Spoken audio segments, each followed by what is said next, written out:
like to Vu back there. He is our IT genius on Granicus. And either before or after the meeting, or have you done it? The Planning Committee and Finance Committee agendas are on your Granicus app. On your Vu needs to give you a PSTA password, and then you can follow along on your iPad.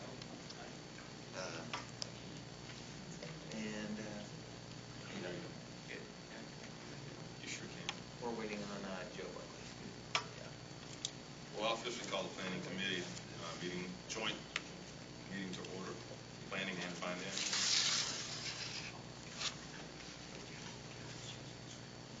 And as soon as Joe walks in, we can start the presentation. Yep. So I've already got it on there. Just have to finish it right here. So show me what's going on.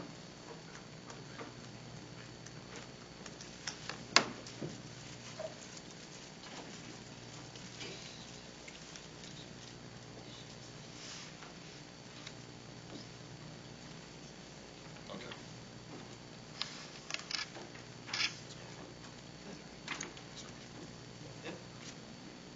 So,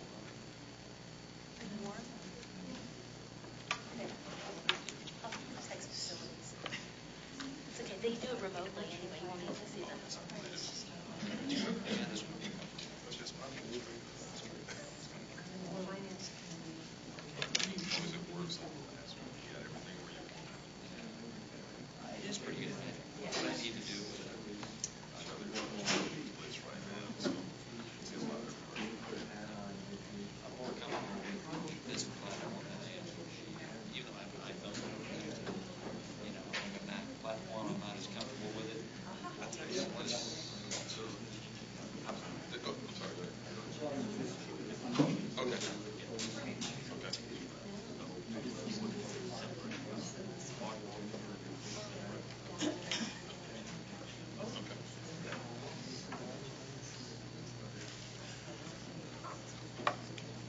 Is he putting you on PSTA cast?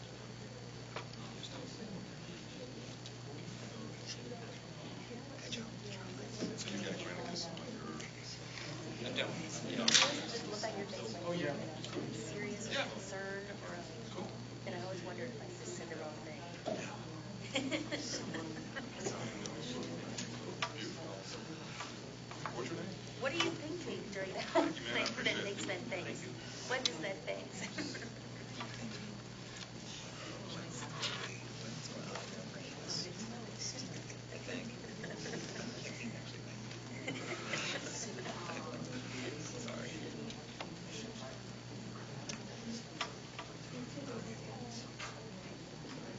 Mr. Chair, we've already called the meeting, so we're ready to roll. Did I talk really fast? No problem. Brad, we're ready.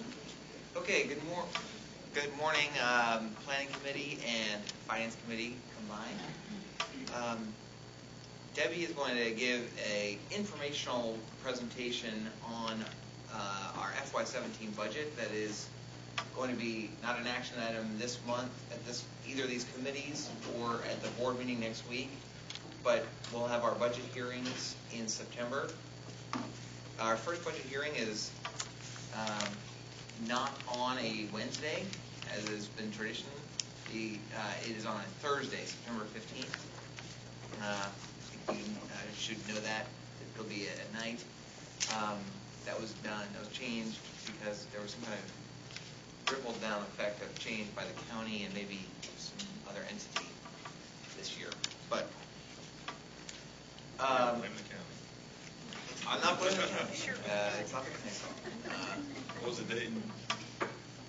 Thursday. 15th. Thursday, Okay. 15th and 16th.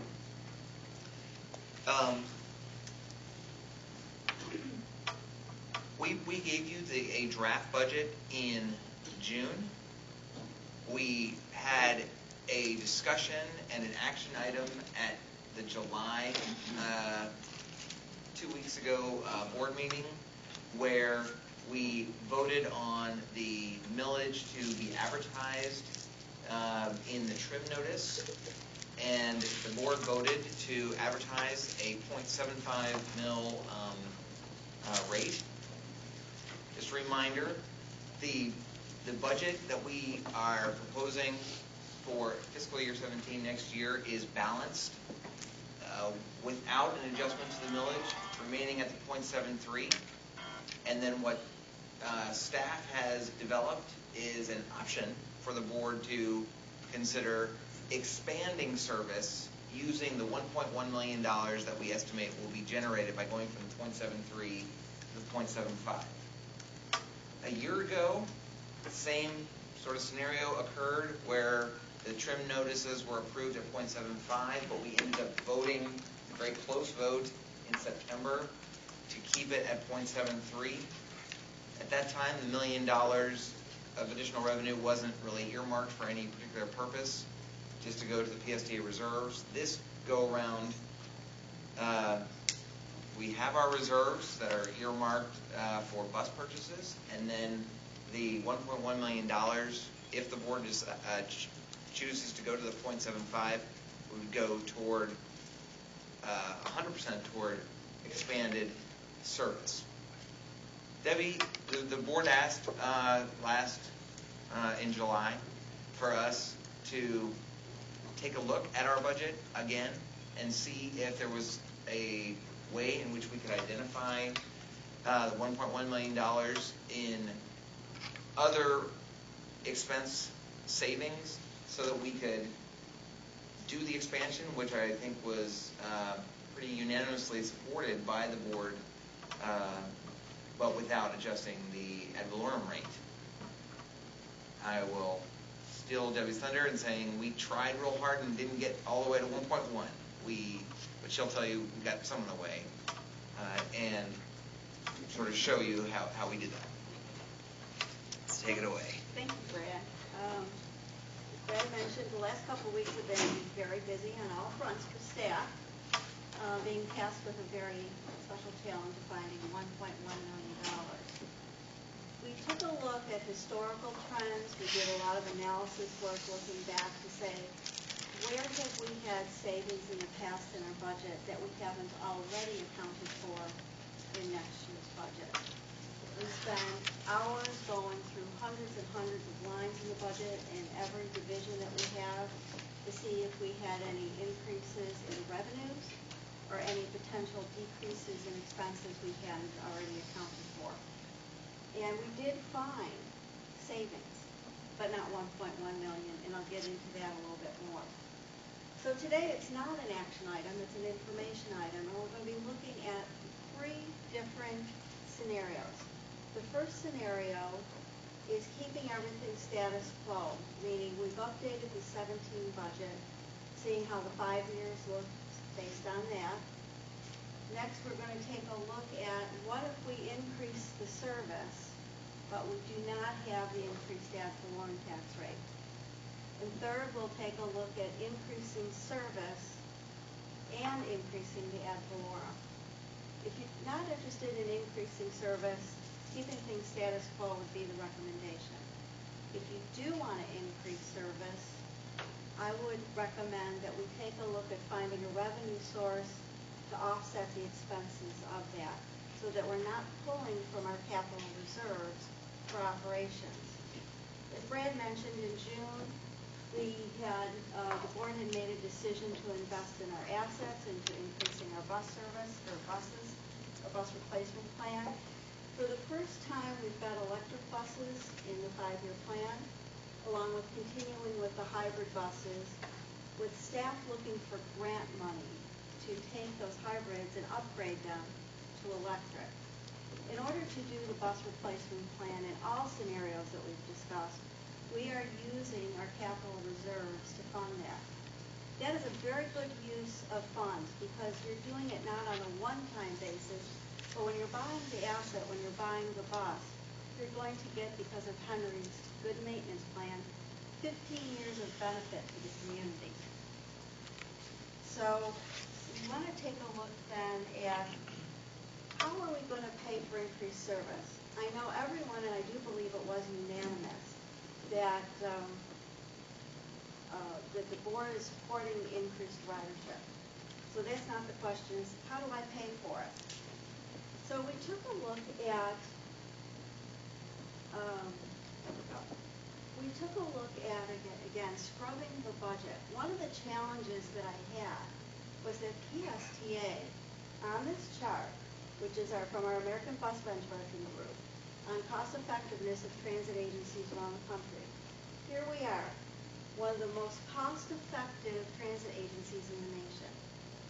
At the other end of the scale, we have Rochester. Now, I'm very familiar with Rochester because that was our sister agency in New York. I spent a lot of time there. They were part of our own peer review group up there.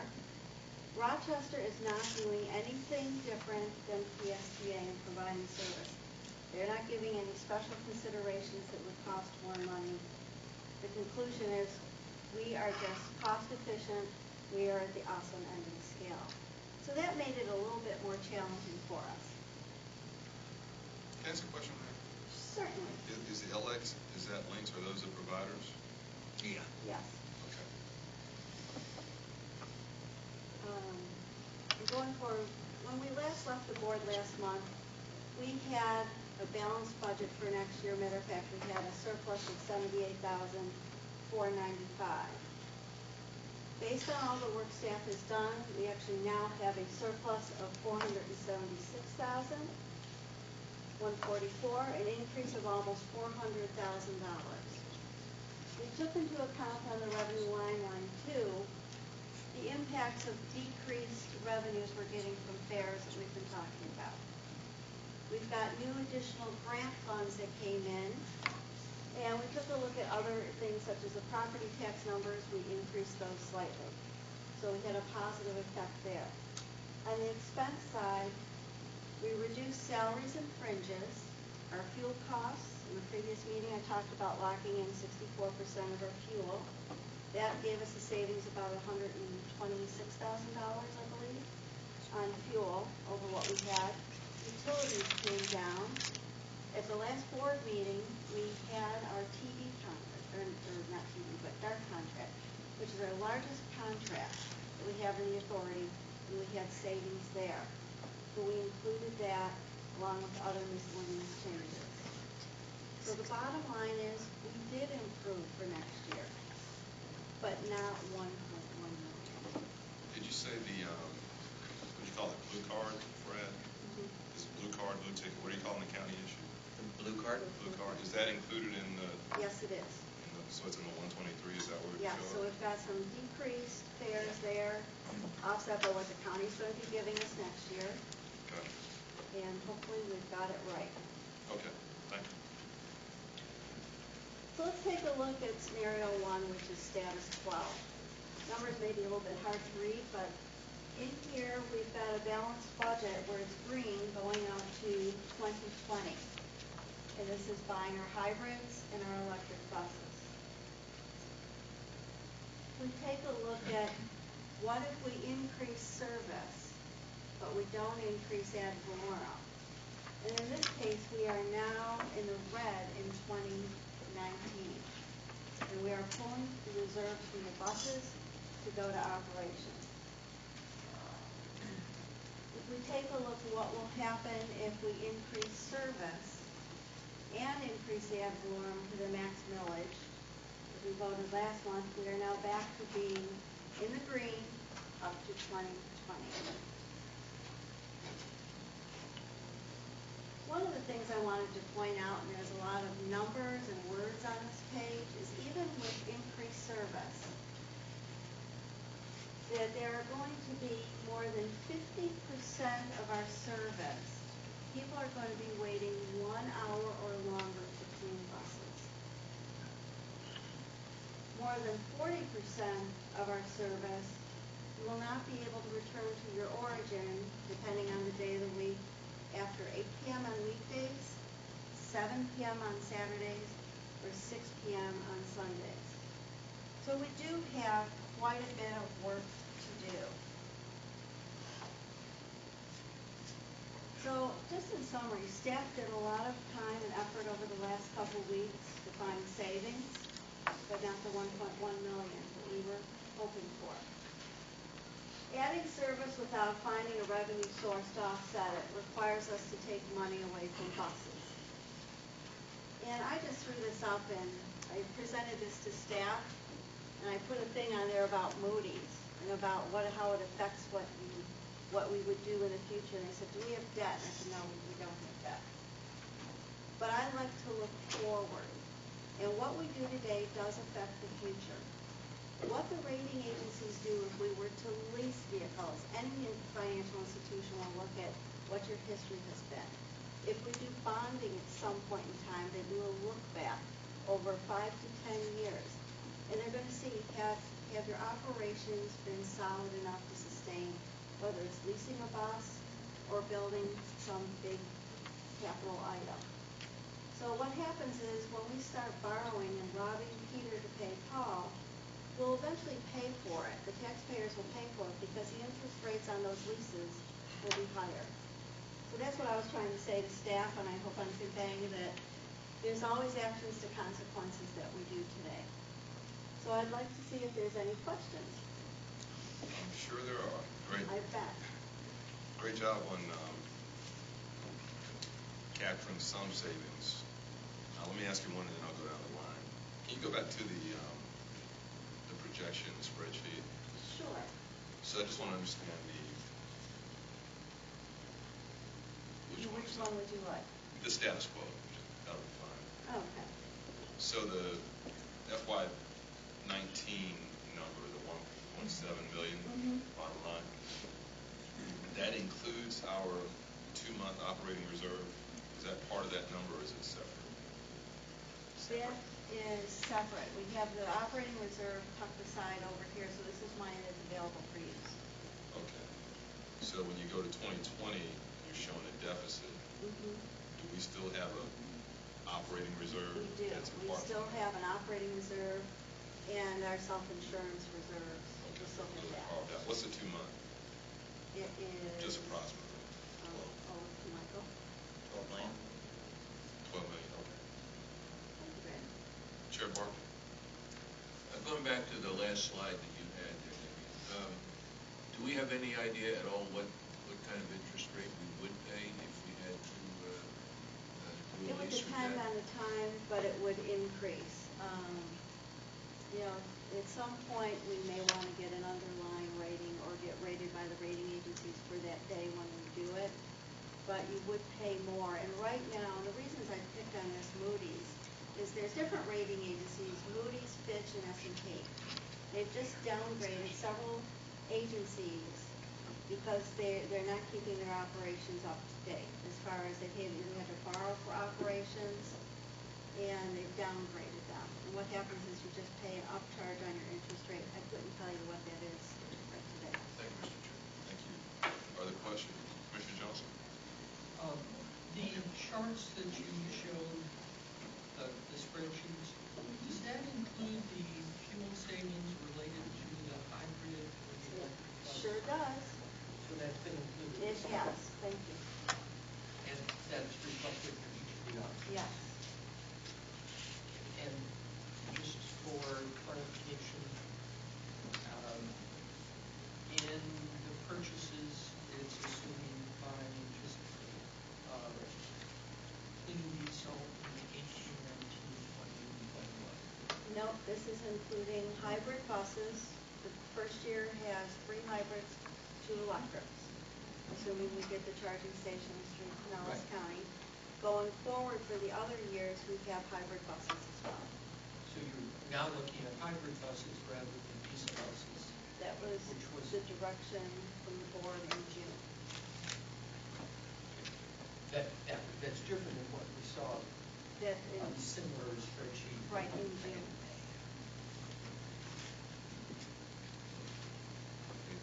Anything else, Commissioner Johnson? Okay, Commissioner Scott? Thank you, Mr. Chair. Thank you for the report here, Debbie. If I understood it right, basically we're looking at a 1-year difference, 2019 versus 2020. That is correct. So, I mean, are we basically saying here that at some point we're going to have to issue debt anyways? I think at some point we're going to have to make some decisions, and of course, our goal is to find money. We're in the business of increasing revenues, seeking grant funds, partnering with the MPO, partnering with anybody who will be happy to give us money. So So I think, we put a lot of emphasis on the expense side, which we should, because it challenges us to improve our operations and our efficiency. After a while, we can only squeeze so much. As we showed, we're already the most cost-effective one in the nation. So we're going to have to look at the revenue side of it, or make some different decisions down the road. So we may have to lease some of our buses at some point from a cash flow standpoint. I think everybody knows that when you're leasing anything, even in a very low interest rate, you're spending money you didn't have to spend if you had paid cash up front. And it basically turns out to be the price of probably another bus or two buses in interest, based on today's interest rates. So one way or another, in 2019 or 2020, something will happen. So that's why it's important to see today what's happening in the future, so we can start reacting to things now. Thank you. You're welcome. Commissioner Eggers and then Commissioner Dyke. Yeah, I think some of the comments that Brian brought up is kind of where I was going. When obviously you kind of look back and the message to our residents was, that we would like to, get that extra penny to expand our service among other things. And if we weren't going to get that, then we would probably have a reduction in the levels of service, just to stay. I'm not quite sure what the right word is, but to stay operational. We keep talking about 4 or 5 years down the road, and where we're, kind of where we're heading from different perspectives. So I guess just making some comments, and then the question would be to the reserves. We're above budget this year. I don't know what the anticipated use of that $750,000. It would go towards capital. So it could go any number of directions. So again, as we look to expand service to see if it's going to work, and if it's going to be worthwhile, I think we just need to be very careful. So again, what I'm getting at, I guess, is that I don't think we have to fund this service with a permanent funding source yet, because we're not sure if after a year we didn't take much time to rule Eastlake out from service. I mean, it was like, okay, it's not making money, let's get rid of that service and provide some additional opportunities. So I think we have to be very careful. You say you don't want to use capital for that expanded service, and I'm saying it may only be a 1-year program, so or 2 years, or it may be a set time and that we find that it's not actually doing what we think it's going to do. I think your concept of basically a pilot program is an excellent concept. I'll be very honest, my concern is, and I can't speak for PSTA or Pinellas County, but generally across the nation, once you put service out to riders, you understand how painful it is to pull it back.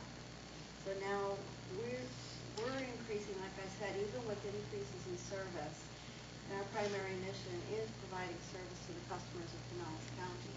Once you put it out there and increase service, frequency and span, it's going to be very hard to take it away, and then it becomes, how do we fund that pilot program beyond a year and keep our buses running? Well, we did that. We've already done that in one case. We did that. We talked about it being a pilot program, and it didn't work, and so we pulled it back. And it wasn't a lot of people that were using it, so it didn't. The number of people that it affected weren't great. But I mean, that's the idea when you market a pilot program and say, hey, we're going to give this a try, and understanding that this is an expanded service. It's kind of putting expectations out there. Managing the expectations. Yeah, and I think that's going to be really important. Again, I really don't know what the answer is. What I have concerns about, obviously, is in the next 45-year period of kind of closing our eyes and saying, okay, we're going to find money someplace, and we're going to, to make things work. We're going in a different direction than buying. So what word? I don't want to be, being more careful with our capital dollar outlay for buses. We're going in a different direction, so we're going to be eating into those reserves quicker. And And so it's just a whole mentality that, I'm not sure we're heading fiscally in the right direction. So I'm just a little bit concerned about some of the things that we're doing, in the hopes that we find other sources of funds, but no guarantee. So that's why with this extra money this year, which is operational driven, it could be used to fund this program. And all for of a our year. capital And reserves. keeping in mind that we have one more time to raise the millage and then we're done. So, Yeah, we don't talk about it anymore. yeah, well, I think to the point though, that if we had been using that millage last year for this and putting it into capital, like the plan would have been, we wouldn't have the money to do this program that we're talking about. So, because we'd be putting those monies into capital and instead of having it available for a program. One of the things that, just to compare Eastlake, Cassandra, when we add this additional service, we're adding it on our highest ridership routes. Right, the focus was really taking those popular routes and extending them. So they're already high performers, and it's part of the philosophy of expanded service. So these are routes that are either overcrowded or are very full on their last runs of the evening that we're extending out, as opposed to a trial. I guess I wouldn't classify this as a pilot, because a pilot to me is trying something new. This is an expansion of popular service. We've got some other questions. Commissioner, do you have anything else? I'm fine with that. Commissioner Dayton? Yeah, on your, on number 9, where the need for continuous improvement. Could you let us know, because I can't remember what it was before, but on weekdays and Saturdays and Sundays, how late would we be running services now?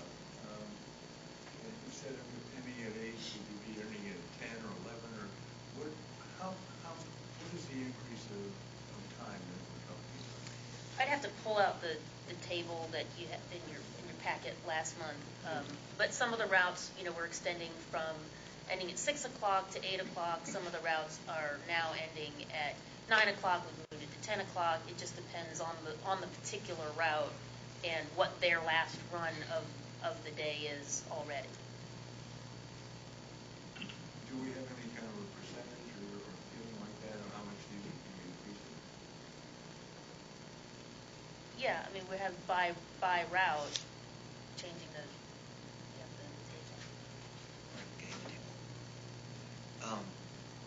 The goal, as we described, we have a number of routes on Sundays that run less frequently than every hour. Some run every 2 hours. And this would bring at least all services at PSTA, Sunday and all days of the week, to at least every hour. What this slide was trying to indicate, even after we go through this process, and we get all the services to every hour, and improve some frequencies, it's a great start, and the track committee was all in favor of as a start, but we've got a ways to go. It's, still half the services will be at every hour, and every hour of bus service is not great for attracting choice riders, which we want to get. Why don't we swing to some other questions as well, because Sandra's bringing that up. All right, well, I got one other question. Go ahead. When we talk to people, when we go to the various meetings that we have, invariably they'll say we would like to have longer service, longer hours, and so forth. And so when we're looking at the scenario 2 and scenario 3, and we're looking at the additional passengers, we're talking about 100,000. And that is less than 1% increase. That's like an 0.8% increase in the number of people that we're carrying. And I'm saying, if everybody is saying we'd like more time, we'd like more this, how can you figure you're only going to get 1%? I should think that we would get a whole lot more than that. I think you're talking to passengers who are currently our riders, Yeah. asking for more. Not someone who's never taken the service before. But someone who's never taken the service before, and they're looking at our schedules, will be able to say, I can go to the movies and get home if I do something right. I can go to the mall, I can go here and there and be able to get back. I think those are important too, but I think the people who are already riding are going to ride increasingly. I think a lot of people who go somewhere and have to figure out a way to come back, they're going to be riding, they're going to be the real motivators here. I think we can look at more than 100,000 increase here. You're looking at $100,000, right? Yeah, which is not much. Right, it's not. That's a conservative estimate. The number of rides is, we're projecting will increase more substantially, but we think that a lot of those will be existing riders, maybe riding on a free pass provided by Pinellas County, or buying a full price monthly pass and then riding more. And we're already getting all the money we're going to get from those folks. The dollars are not going to increase the PSTA if they're on a monthly pass. So that's why it's an estimate, sort of an expert, there's truly estimate of what we think 300,000 or 400,000 additional trips will generate in actual revenue. Because we think a lot of those people were already getting a monthly pass or already riding the bus, and so they'll be riding more. They'll be riding more, but we won't be getting any additional revenue because they're riding on a pass. So let's just take somebody who rides the 78. So the 78 goes from downtown Clearwater through Nuneaton to Countryside Mall. So right now, somebody who buys a monthly pass who rides the 78 to go to work at Countryside Mall can't get home from their job at the mall if they're closing the retail store. So with these changes, we would be able to have them come back on the bus. So moving the last trip on weekdays from 7:20 to 9:20, on Saturday from 6:50 to 9:20, and on Sundays from 4:50 to 7:20. So now they'll be able to get home on the bus with a job at the mall, or go to the mall for dinner and come home on the bus, as opposed to finding another alternative. And so that's the whole idea behind these service changes, is to match up with the activity centers on popular routes. You see a lot of service on the 52, the 59, and the 73 on Saturdays, extending them to 10 o'clock. So the 52 and the 59 are two of our 4 routes on Saturday nights going past 10 o'clock. On the 73 on Saturdays, that's a 120-minute frequency. It means every 2 hours. And so while we pulled back the last trip from 8 o'clock to 7 o'clock, all during the day, it is now running a 60-minute wait as opposed to 120-minute between services. Let's, we got It's some a big other, deal. we got some other Yes. questions. We can loop back to that, but let me Sure. make sure everybody gets in. Commissioner Rice?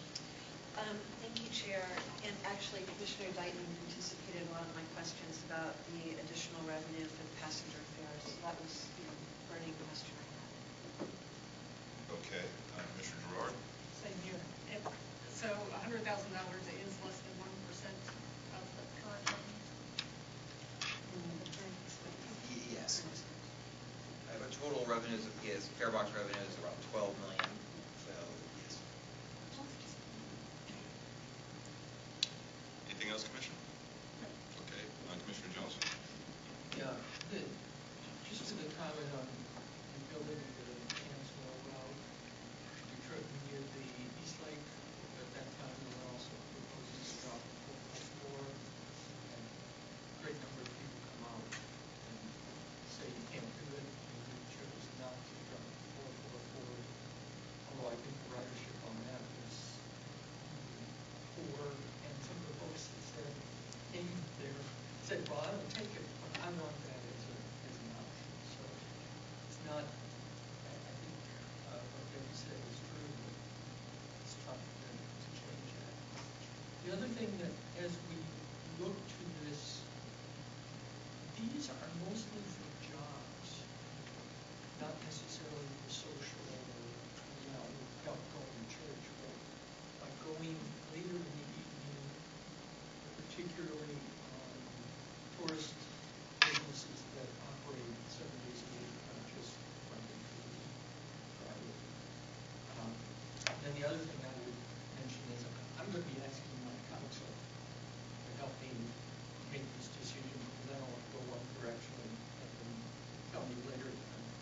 I'm not totally committed one way or the other at this point in time until I share some of this information. Not committed on the millage issue?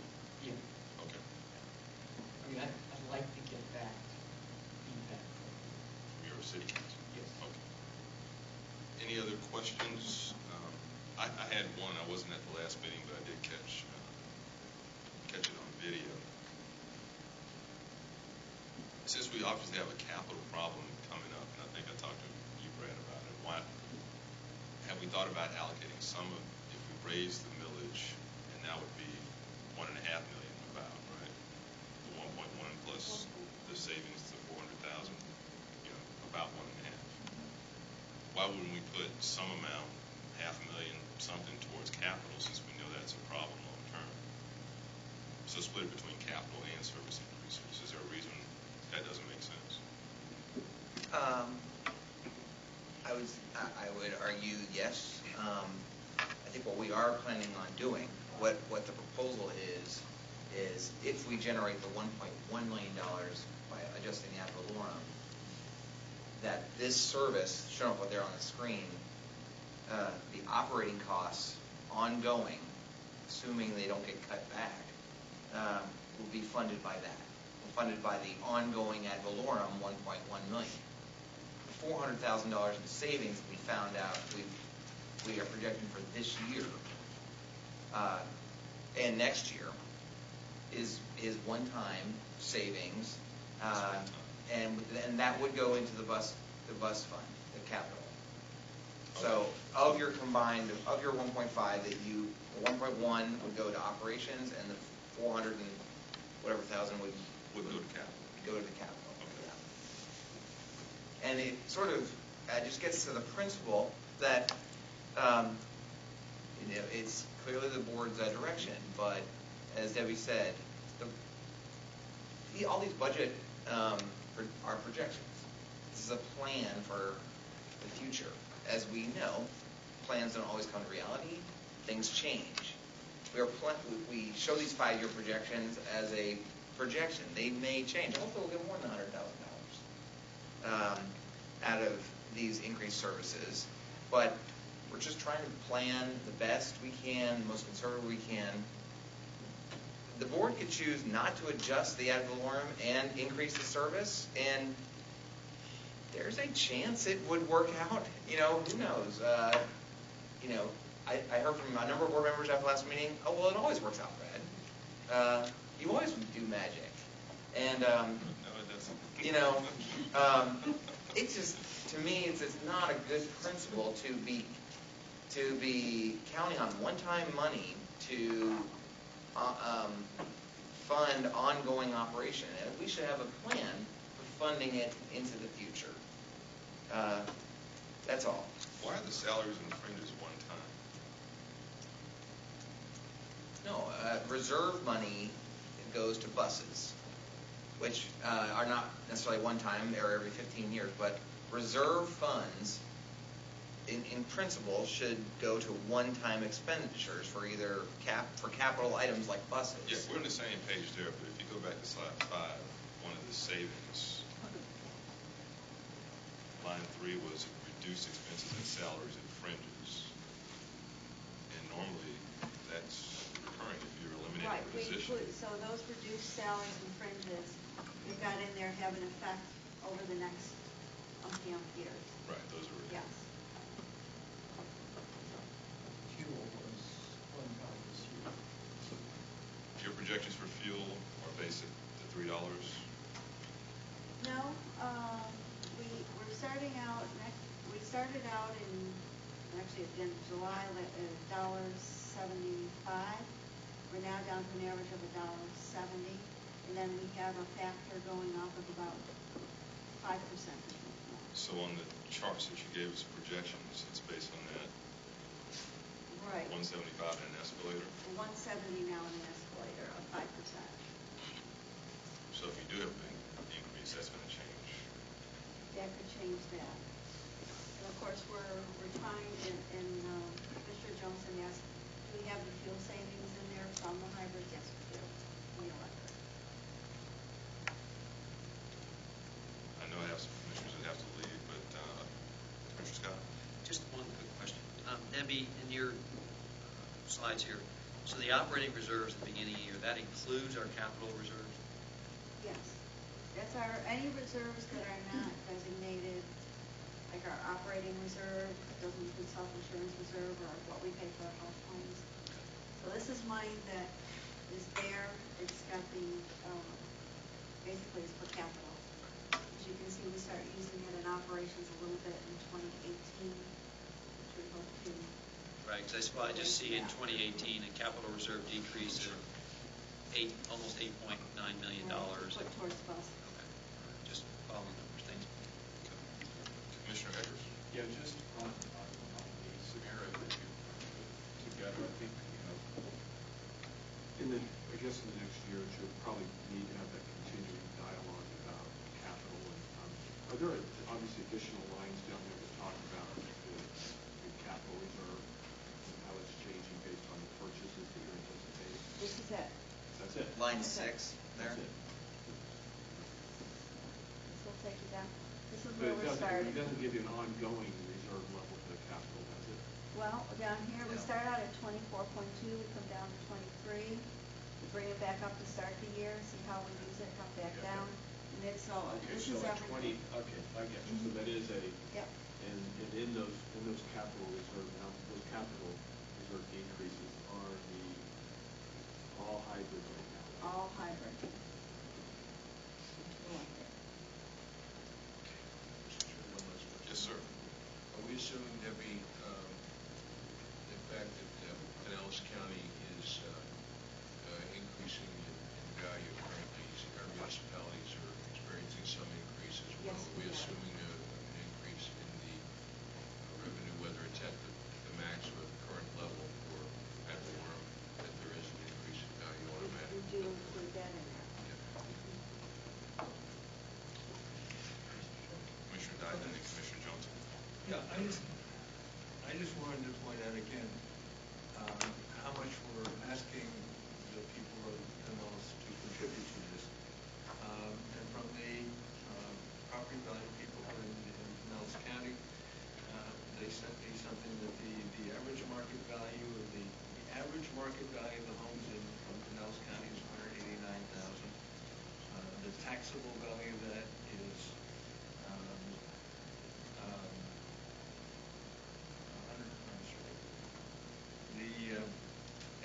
the whole thing works out that what we would be asking people to pay extra on a yearly basis is $2.21. So when we're going to the people in Pinellas County and saying, we want to increase the value of all of what you're paying, it's going to cost you $2.21 more in your taxable value than what you're currently paying. So we're not asking people to pay a lot of money in order to really give something to the rest of the population. Thank you, Commissioner. We spark more dialogue. Commissioner Rice and Commissioner Eggers. You didn't have anything, Commissioner Eggers? Well, yeah, I appreciate that argument. What concerns me a little bit here, though, in thinking through this, is that we have one more increase. That's it. We're done. And we're getting a 7 or whatever the percentage increase in property tax value this year already. There will be hiccups along the way, gas prices being one of them that might, we went down this electric and hybrid electric analysis long-term trade-off because of increasing gas prices. I mean, somewhat closed in that 15-year window. So if those kinds of things happen, we will be talking about taking, some of these routes back to balance the budget in the future. So we won't have the ability to do any kind of tweaking at all on millage. So I just think again, I appreciate what you're saying. I'm just saying, we're playing all in right now. This is it. We're putting all of our money in, and I'm a little bit concerned that in a year, we're trying to be fiscally responsible. In a year that we're already getting 7% increase in values, that we're going to be asking for even more. So it's just a cautionary note, and I tend to be that way a little bit. So just why I skipped Commissioner Johnson. You got it. I did. Okay. And that's, these estimates, we have 2 projects that we're talking about bringing online. One's speed, and the other is the TIA to the Beach Airport Express. And both of those, are they independently funded, or will they require some of these funds that we're talking about here in order to support? On the fiscal, actually, we have it here in fiscal 16, we've set aside $4,125,000 for the Central Avenue project. And the TIA project, we don't have anything in here yet.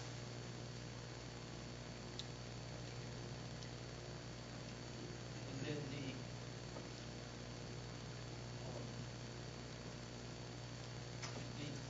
other, there's uncertainties with all these assumptions.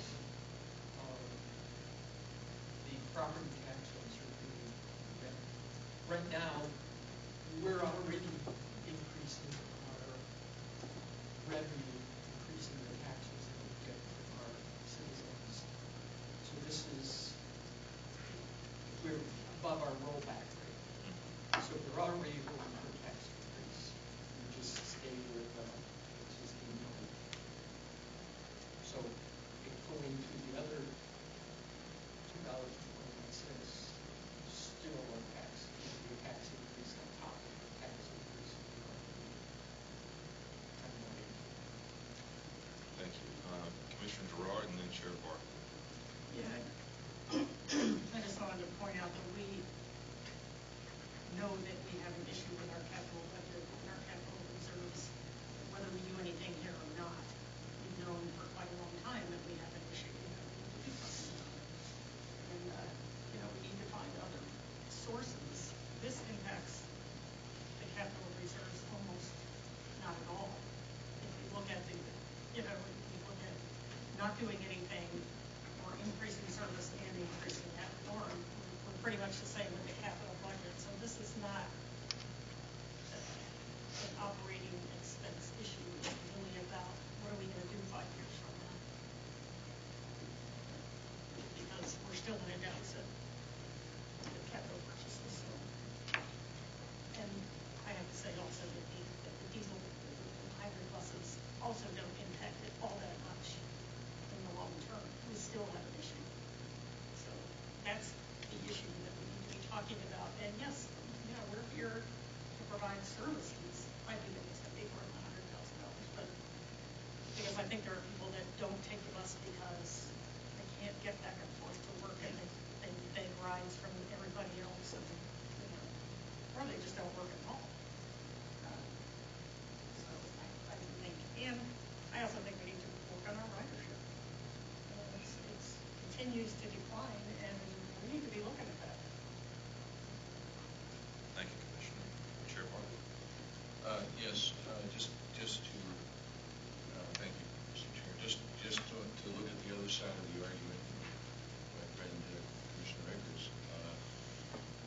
We had an opportunity to get 1.1 million or whatever the number would have been last year into the reserves, and we didn't do it. We absolutely need to be recruiting that money this year, because every dollar that's over and above our operating expense goes into the reserves, and Debbie invested. We had a good discussion about investments this morning.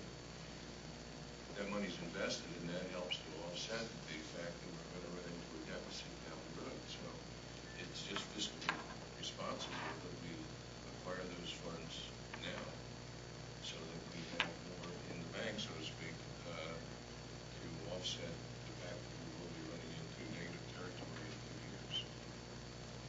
That's just fiscal responsibility on our part is that we look for. Thank you, Chair Barker. Commissioner Rice. I believe in the past, under your predecessors, Brad, that back in the time where we benefited from congressional earmarks for bus replacement, and when there were increases in ad valorem revenue to PSTA, I think in the era of Roger Sweeney, that money was put into this facility that we're sitting in right now. And have there been any discussions or analysis of ways that we could look at the site plan here? Is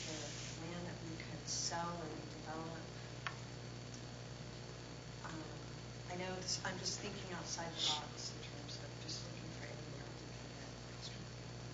Well, I have put us on the list for the Verizon cell tower as one of the locations. Get some land. There's been some discussions, I would say, no real detailed planning. And I know that's one-time revenue and that we have ongoing recurring costs. That's the issue, but I'm just wondering if there's ever been any analysis or real discussion about it. You know, it's selling additional revenue on the property. Yeah. And this is a fully paid for property as well. If there's no debt, Thank you, Chair Rice. It's intriguing. How are we doing with the bus wraps, the marketing? Is that generating anything significant? That's a fixed number under the contract. Well, the contract is a fixed number. We are guaranteed a certain revenue stream, whether they sell any ads or not. And at least in year one, we're just going to get that guarantee. There's How much potential is if it? they sell a lot of reps. I mean, we get a percentage over the guarantee if they. What's the guarantee? What's the number? 400 something. And I have seen more lately, so maybe it's picked up a little bit. But Talk it's, to John Morgan and get. Yeah. So the next step, this has been a great presentation and discussion. Did this go to the full board this month? yeah. Okay. More information. Information again, and then September 15th. September 15th is the first budget session. Safe travel, sir. Commissioner Dyton? Yeah, I have just one thing. Brad and I went down and talked to the people in St. Pete Beach the other day, and we're talking about the BRT. And this was a bunch of hotel owners down there that were worried about getting their people in and out. And we said, if the BRT get this here, we're going to get people in later. We're going to pick them up. And they were all just, they're saying, this is terrific. I mean, we're going to be able to get better people in to look at what we're doing. We can hire more people. It's going to give us so much more benefit than what we've done. And this is something that they really were in favor of, because this is getting their people to and from. This is what we're saying before. This is St. all Pete about. Beach. Yeah, and this was because they have a lot of people that come down to the beach. Sure they do. And All the more reason they should be in our service. and our services. So was that discussed? We talked that a lot. Okay. But they were. This is a way of getting people here, and this is what we do. And they loved it. It's been a great discussion. Any other questions? Thank you, Deb. Okay. So we'll move on with the meeting. I've already called us to order. Are there any public comment cards? Rachel, Doris? No public comment? Thank you all. Appreciate it. Mr. Chair? Yeah. I think the first action item is to approve the minutes, but then. Yeah, I want to make sure there's no public comment first. Doesn't appear to be, so. A suggestion on adjusting the agenda moving forward is that we take up, since we have some guests, we will have the discussion that Mr. Dighton just mentioned about the BRT, but to move the fare collection ahead of the BRT list. So you're going to move 5B up? Yeah. Okay, so let's go to 4A, and is there a motion to approve the minutes? Okay, all in favor? Aye. Opposed? Motion passes unanimously. We're now ready for 4B, the transit development plan? Or did you want to go straight to the No, well, I regional think fare collection? that's fairly quick. Okay.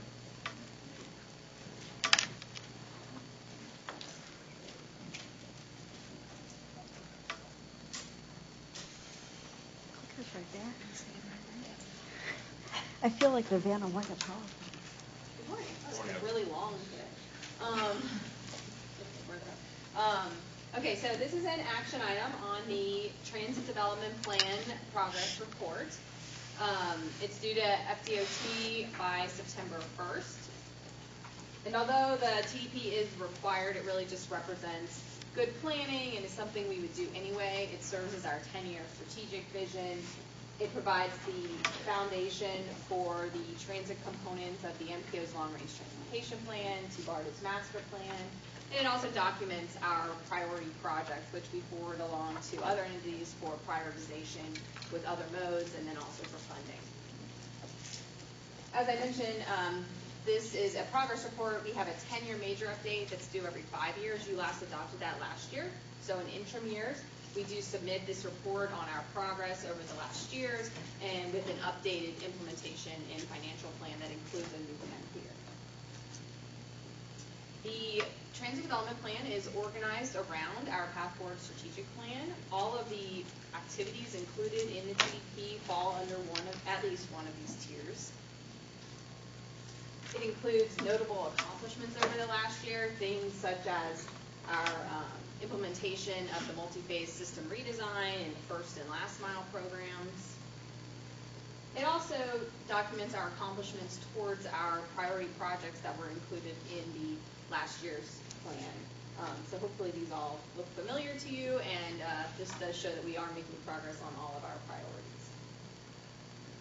The TDP gives us an opportunity to update those priorities, and so this year we've retained our priorities from last year, and then we've also added the operational enhancement priorities that this board has been discussing over the last couple of months.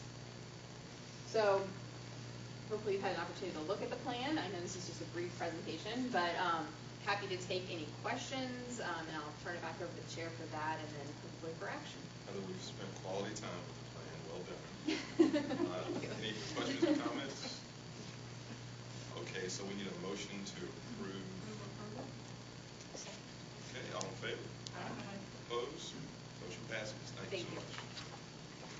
Now we'll move to 5B, the Regional Affair Collection.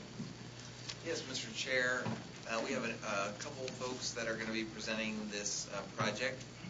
First will be Cindy Raskin-Schmidt for a little fun reveal, and then you'll get some very informative information from the technical experts, Walt Lenz, and the project manager from HART, Lucian, who's going to be up here. I just want to say from the start, this regional fair project, which we've talked about some, is a major step. There's a lot of other cities, most other major cities in the United States are moving to this mobile ticketing process, but the fact that we are doing this together with HART and in a regional way is unique. When my family was out in California, in the Los Angeles area, I was happily riding the bus with my family and using their cool mobile ticketing app, and then I get to a bus stop that was not noticeably, I did not know I was in actually Santa Monica and not LA, and the bus driver said, no, you can't use it. And it looked like I could, I mean, it was everything, anyway, they don't have it, and there's a lot of places like that. So but we're not what like that. did you do? You have to pay cash, and what? What did you do with Yeah, that? I mean, it had the reader thing and everything. Maybe Walt and Lucian can tell me what I did wrong, but it had it. And then the driver said, no, you got to pay cash. My whole family, cash again? Now we'll move on. Sorry. All right. Well, thank you, Brad, for doing the presentation. Any questions? Again, my name is Walt Lenz. I am your project director here at PSTA for special projects with a technology background. As Brad alluded to, we will be given a little briefing on the project currently and a little background because I understand some of you may not have be aware of the project, so we'll just give you a little snippet on the background. I must say this is the most exciting project to date that I've been involved with at PSTA. Not only is it bringing us into a whole new area for our passengers, it's taking us into a regional level, and this is, as far as I can see, this is one of the projects that's really going to combine us on a regional perspective, where we're going to have one type of fare media, which will allow you to ride to different properties without the Tampa Bay region. So that within itself is exciting. As Brad also mentioned, I will be turning it over here shortly to Lucian Campillo from HART. I'll give you a little background on him before he presents. But at this time, I would like to introduce his a person you know, Cindy Rasmussen, who is our Director of Marketing and Communications. And she is going to give you a presentation or a brief showing on a brand new that we're very excited about, that little bird, which I will now let Cindy present. Can we tweet this? So I'm going to actually move this up so that everybody can see it. Will you help me grab it? Sorry, folks, the jokes don't get any better. Just like home. So when we started talking about what did we want to call this product when we introduced it to our customers, we did it in a multi-level way. We had all of the agencies that were going to be participating in the program talk with their teams, brainstorm, come up with ideas for a name. So Hart managed that piece of the puzzle, and the name you all have heard is Flamingo.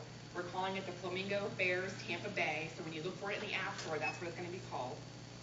And then PSTA's team took over and worked with our new ad agency, FKQ. This was their first work product, was coming up with a logo and coming up with a color palette that would be used in the app, the 3-day Flash Pass app that Lucian's going to be telling you about in a few minutes. So I'm really excited to show this to you. Everybody that's seen it so far really, really likes it. The Hart team was excited, and all of the participating agencies were really excited to see this. So I feel like I need a drum roll.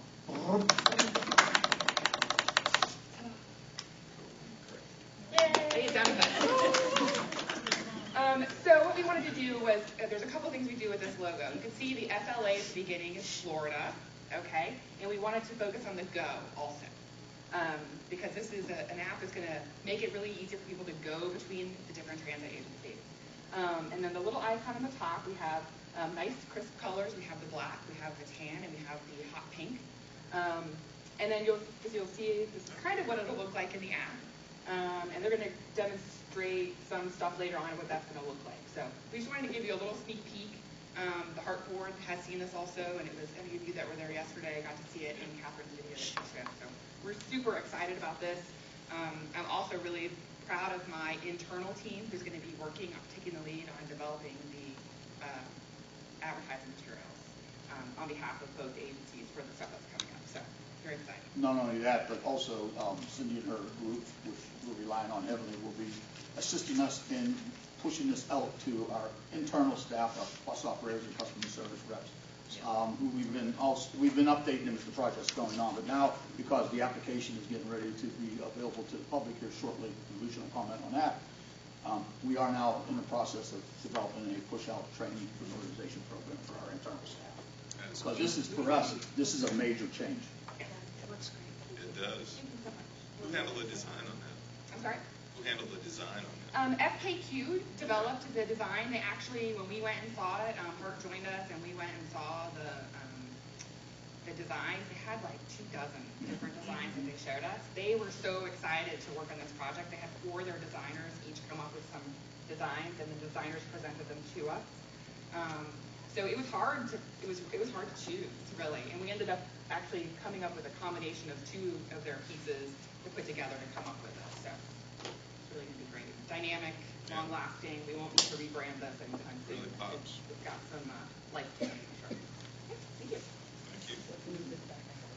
I like the play on go. Yes. Yeah. Florida, go. And even the MIN is like minutes. Mm-hmm. Yep. There was a lot of debate on the, to make sure it wasn't flaming go.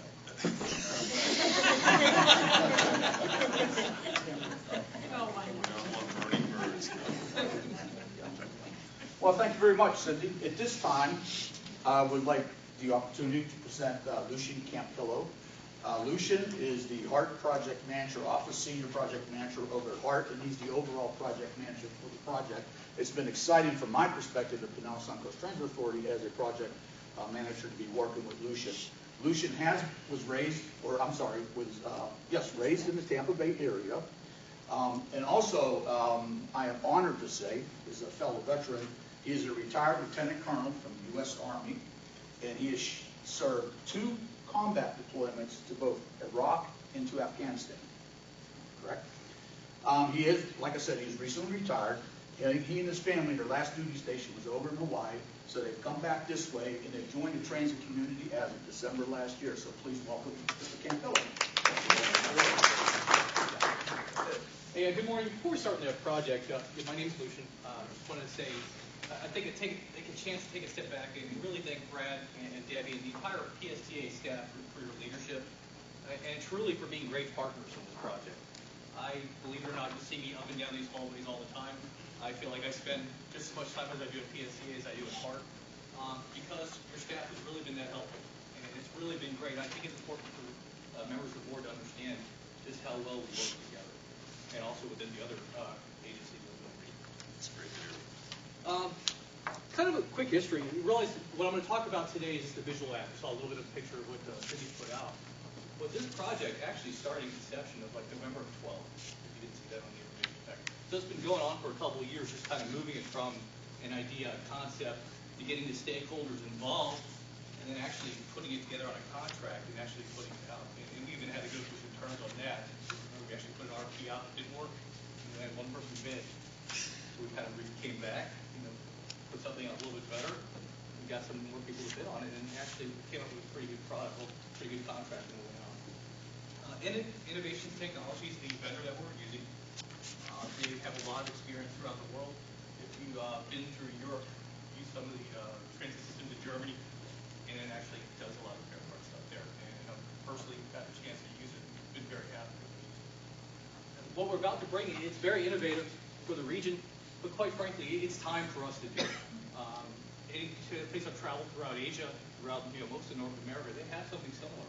What's unique about the system that we're bringing in is account-based. So what that means is if you take this card, the smart card technology we're taking in the future, you go to a lot of places, you lose that card, it lost your value. For here, it's more like, consider it like SunPass. You lose your card, you stop your transponder, you get a new one, and come on. In the future, that's kind of what ours is going to be. You still have that value, you're protected by it. Okay. So that's long-term. The entire project will be done sometime summer of 18, if everything goes well. And frankly, everything is going very well right now. But we're going to talk about that short-term deliverable. I think we're going to deliver here September 5th. And please, if you have any questions, stop me in the middle. Glad to talk about it. All right, so overall, the big project we talked about before, it really originally started with 8 counties. 2 counties have pulled out of the project. And they haven't dropped out like forever. It's Citrus and Polk counties. They're basically saying right now we don't have the staff overhead to continue with the project at this time. You can come in later. That's what the great part of the project is. It's very modular. So, it could take other methods of transit. We talked about the ferry and the Tampa side going from Riverview to downtown, or even the ferry going from St. Pete to Tampa. Got a question already, Commissioner Rouse. Didn't mean to interrupt you, but the Tiger Grant funds, would that have gone to the expansion for Citrus and Polk? The Tiger Grant would have funded half of the project. Okay. Pretty much, a little bit more than half of the project. Yes. Yes. No. The Tiger, answer, I like to give the quick answer. Yes. The Tiger Grant would have fully funded what Lucian is showing you up there, that 12.088. That's correct. So Okay. all of the counties that are engaged in that. So the PSTA portion would have gone into our reserve for buses if we had gotten the Tiger Grant. I think that's the important takeaway from the Tiger Grant loss. Yeah, absolutely. That amount was included in these estimates that we saw before. Yes. Yeah, this is the $4,099,000 that you see up there as part of our 5-year plan. It's funded by grants at this point, with all the exception of about $275,000 for applications we'll be looking at in the future in about 2018 to 2019. But understand that if you did not spend this money on this project, It would have gone to buses. you would have spent it on fare boxes. Right, and fare boxes will With, even a lot with, more. with, right. So it's, we're still making good decisions about the products that we're buying, and this is, regardless of what happens, this is a cost savings to us. In addition to this, we have gotten grants, because we applied for a $10 million grant on Tiger. We have about $1.4 1.8, something like that from the state. The 1.9 from FDOT. Yes, from FDOT, and that is going first to the back office. So that's another savings to us as an agency of, if we had gone this alone, we would have had to fund our entire back office. Instead, going as a region, FDOT is funding the back office for the region. So these 6 counties remain that were pictured there? Okay. Any other questions at this point? All right, sir. Okay, so the first deliverable we're going to talk about today, folks, what we're going to say, it's the purpose of it. I think that's the important thing to understand what the purpose of the deliverable is: to introduce the new product, the new technology to our public, our ridership. It's not going to be the be-all, end-all. We were sure there's going to be hiccups with the new app coming out. That's just the way, the nature of technology. It's what makes it kind of exciting. And we've mitigated that by doing a lot of training. We've mitigated that by doing a lot of app review and stuff like that. But there's still a risk that, we're going to have some issues. It's a pilot. And we're kind of looking at that rider feedback and coming back into it. So what we're giving is a limited mobile application for only HART and PSTA. You may ask, why is only HART and PSTA going out with deliverable? Quite frankly, we're the only 2 agencies that wanted to do it. We originally had all the agencies that were part of it, and it's a matter of risk. It's a matter of, like, once again, staff overhead time is quite a bit to the project. Only us 2 agencies wanted to go ahead and push through. It was offered to everybody, but just kind of the way it felt. It's a 3-day pass, $11. It's a pilot program, like I said, so we expected this to have some issues and some lessons learned that we're going to apply to the entire project. It's going to run from the 5th of September this year, Labor Day, all the way to the 4th of March 2017. And we do have the options to extend the pilot longer after a kind of a reset. That's something we'll look back and kind of just as a group make that decision afterwards. It's for 3 consecutive days only, and it can be, it's a free application. You get it from the App Store or from the Google Play Store. You download it. It's just like any other app. Very simple and intuitive to use. And finally, it's great for tourists and great for the early adopters. If you look at the time schedule as far as what's going on in the Tampa Bay area, national championship coming in, football season starting, hockey, everything else is coming out. It's a great thing for all the convention to come through. If you're going to get to this later on, just let me know. But number one, when we fully implement BRT, will it be handled by this application? You'll pay for your BRT through this? Yeah. And so walk me through the user experience using this app. Great. Okay. Great segue here. All right, so basically you're going to come onto the bus, and this is a mock-up, so it's not perfect. It's going to have a little bit different from this time. And the operator for the bus, trolley, whatever commands you can use, is going to ask you, sir, ma'am, please tap the screen. Tap the screen right there, and then the operator is going to record their revenue or their rider by hitting the GFI fare key. Little keypad on the bus. For HART, it's 4. I think for you guys, it's going to be key number 2, yes. And so that's how the ridership's recorded. It's just like any kind of flash pass or any kind of paper pass. Yes, sir. In the Jolly Trolley? Yes. But it's yes. It's a visual. Yes, sir. The bus driver sees it and he hits it. He or The she hits operator, a key. right. The passenger touches his own phone, and then the operator touches the keypad. It's not like Apple Pay or where it's a swipe. No, later on we will be like that. You will. We will. Later on, okay. For the mobile app for the entire project, when it comes out, it'll actually generate a 2D barcode. And if you imagine this is the validator, you just go up to the bus. So we're okay. Later on, when the smart card technology comes, you take your card and you just tap it on the validator. Okay. But for this is going to be available this Labor Day, September 5th, and the readers are not on all the buses. Right, so it's a 2-part. Yeah. Okay. And this is exactly. This is the first part of the project.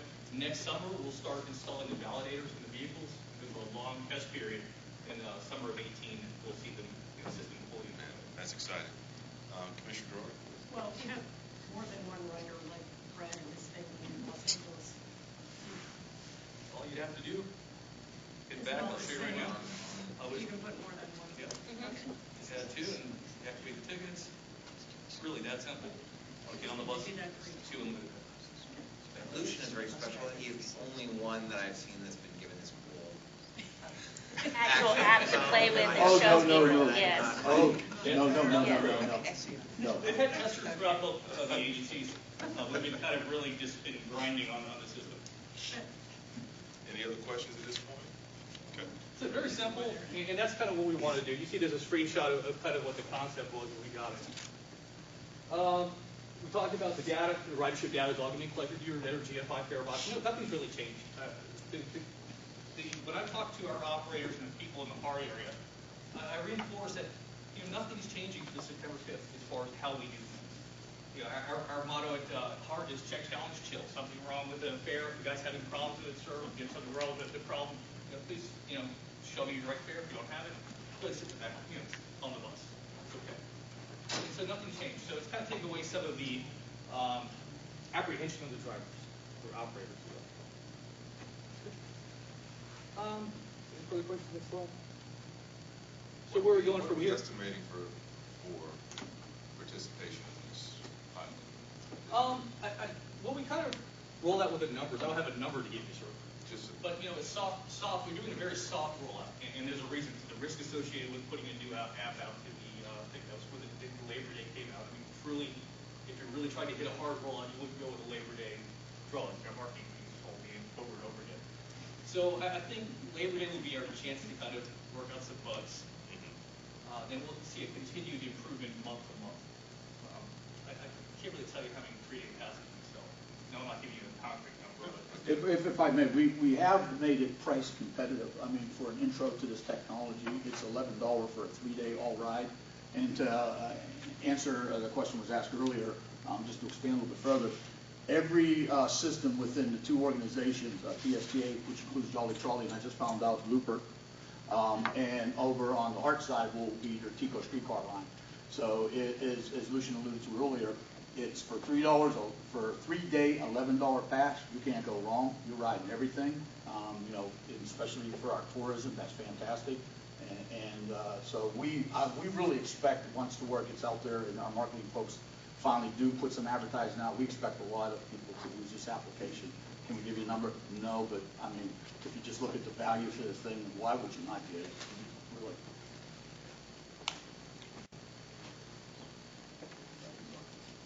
So where we're going right now, we're synchronizing the communication plan between the agencies.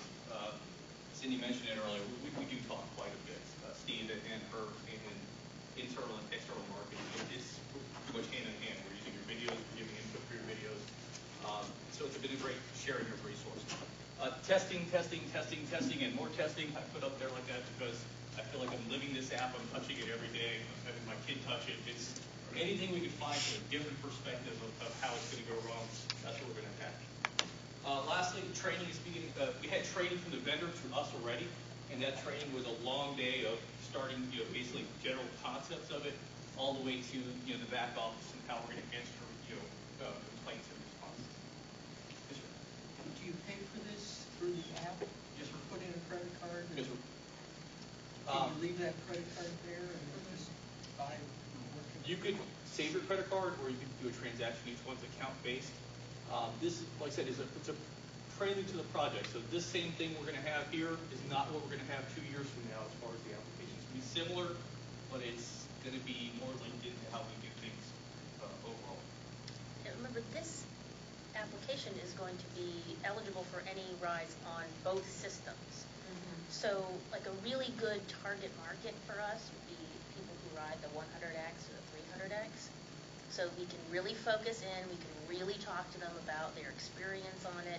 Our 3-day pass for regional fare is $18, but that only allows you to ride PSTA, including the 100X and the 300X.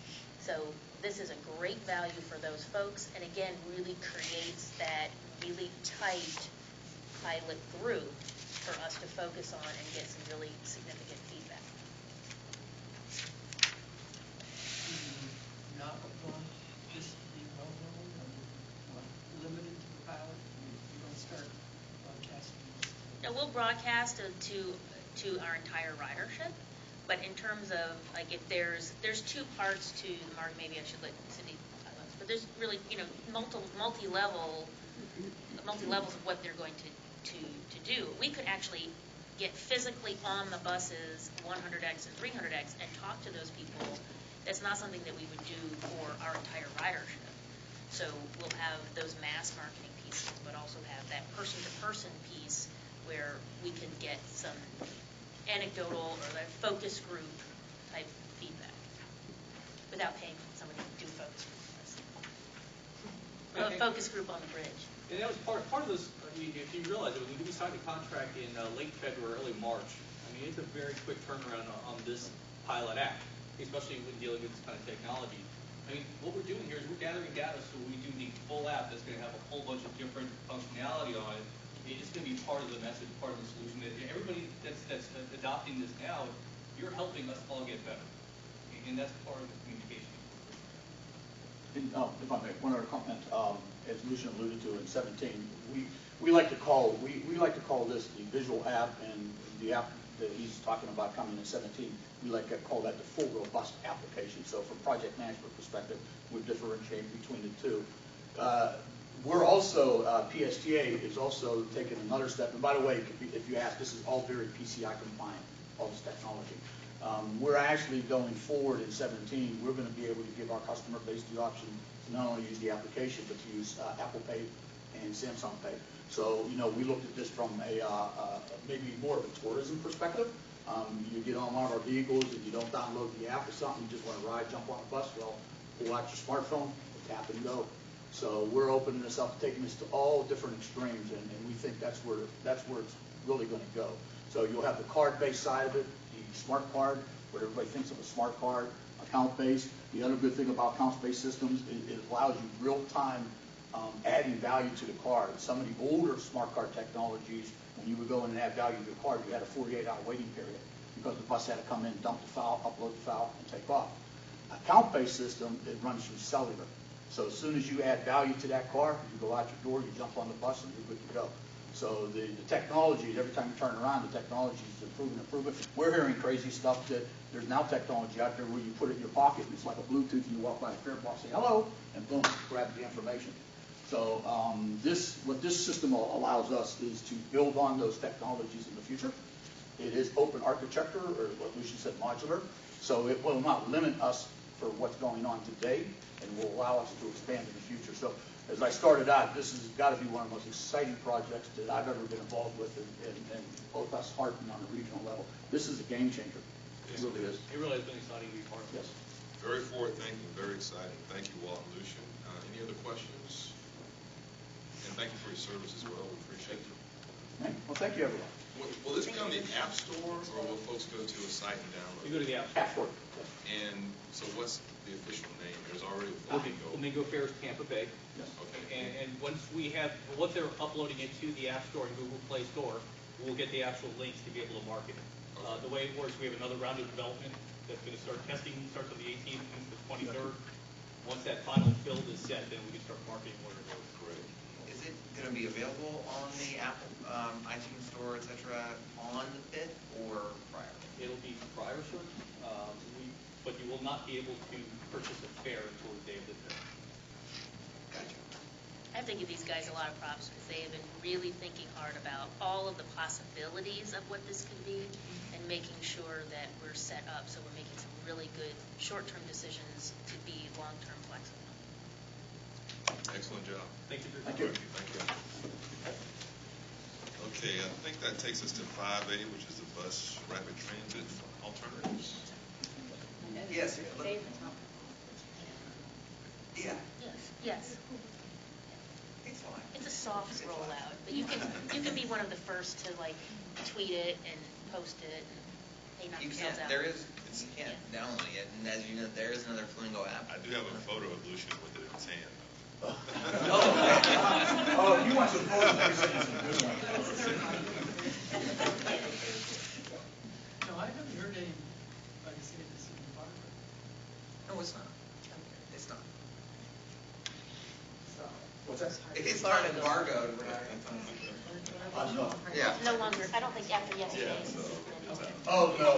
Great Flamingo unveiling. Yes. No, it's no secret. Flamingo away. All right.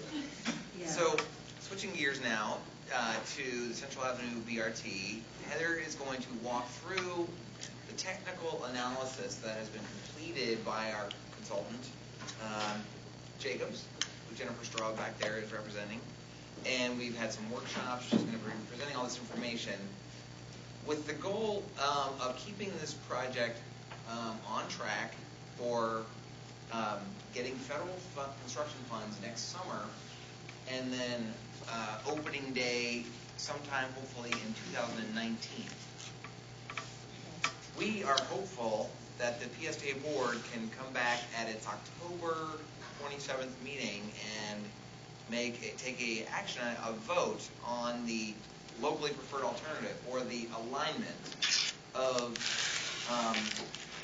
essentially which beach it's going to go to in October. So this is our one shot. This month we're going to try to talk about the data, and then I know that the PSA board has been focused on maybe some other criteria for where the route should go, but at least you'll have the data. That's the idea. Are you including a committee recommendation on that, or is it just straight to the board? In October, and we'll talk a little bit about it further, but With a committee recommendation? It'll come back to the planning committee in October, your October planning committee with an action vote in October 27th. Which I will not be here for, obviously. So I wonder if we need a new planning committee. Madam Chair.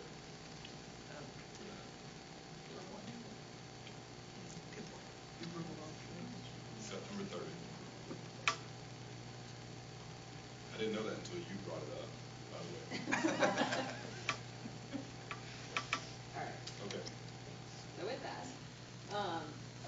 as Brad mentioned, over the last couple of months, we've been focused on the technical analysis of the 3 beach alternatives, and then also been conducting public outreach. We've had 2 stakeholder workshops and also 2 more general public workshops. The evaluation criteria that's being utilized for this project includes those items listed here. Fit refers to basically how far you can get in the corridor where you reach some kind of bottleneck that'll prevent you from implementing continuous BRT features, and those might include things like exclusive lane, intersection treatments, bus bays, and other similar treatments. Speed is basically how quickly you can get between downtown St. Petersburg and the beach alternative, and then the amount of traffic congestion you might encounter. Access, safety of the corridor, and how easy are the stations to access by bike and foot. Market, who does the corridor serve? Workers, residents, tourists. And then how competitive is the corridor in terms of ridership and reducing vehicle miles traveled? So I'll just walk through each of those criteria and share with you what we've heard at the public workshops, and then also what the technical analysis showed us. In terms of fit, at the public workshops, people did feel that the bus should be given some kind of special treatment at intersections to improve the speed. They also felt that the corridor should be multimodal in nature and should serve bikes, pedestrians, and automobiles in addition to the transit. The technical analysis for this criteria showed that South Pasadena St. Pete Beach alternative was the best in that it did provide the most opportunity for those continuous BRT features and also had the most room to accommodate multiple nodes.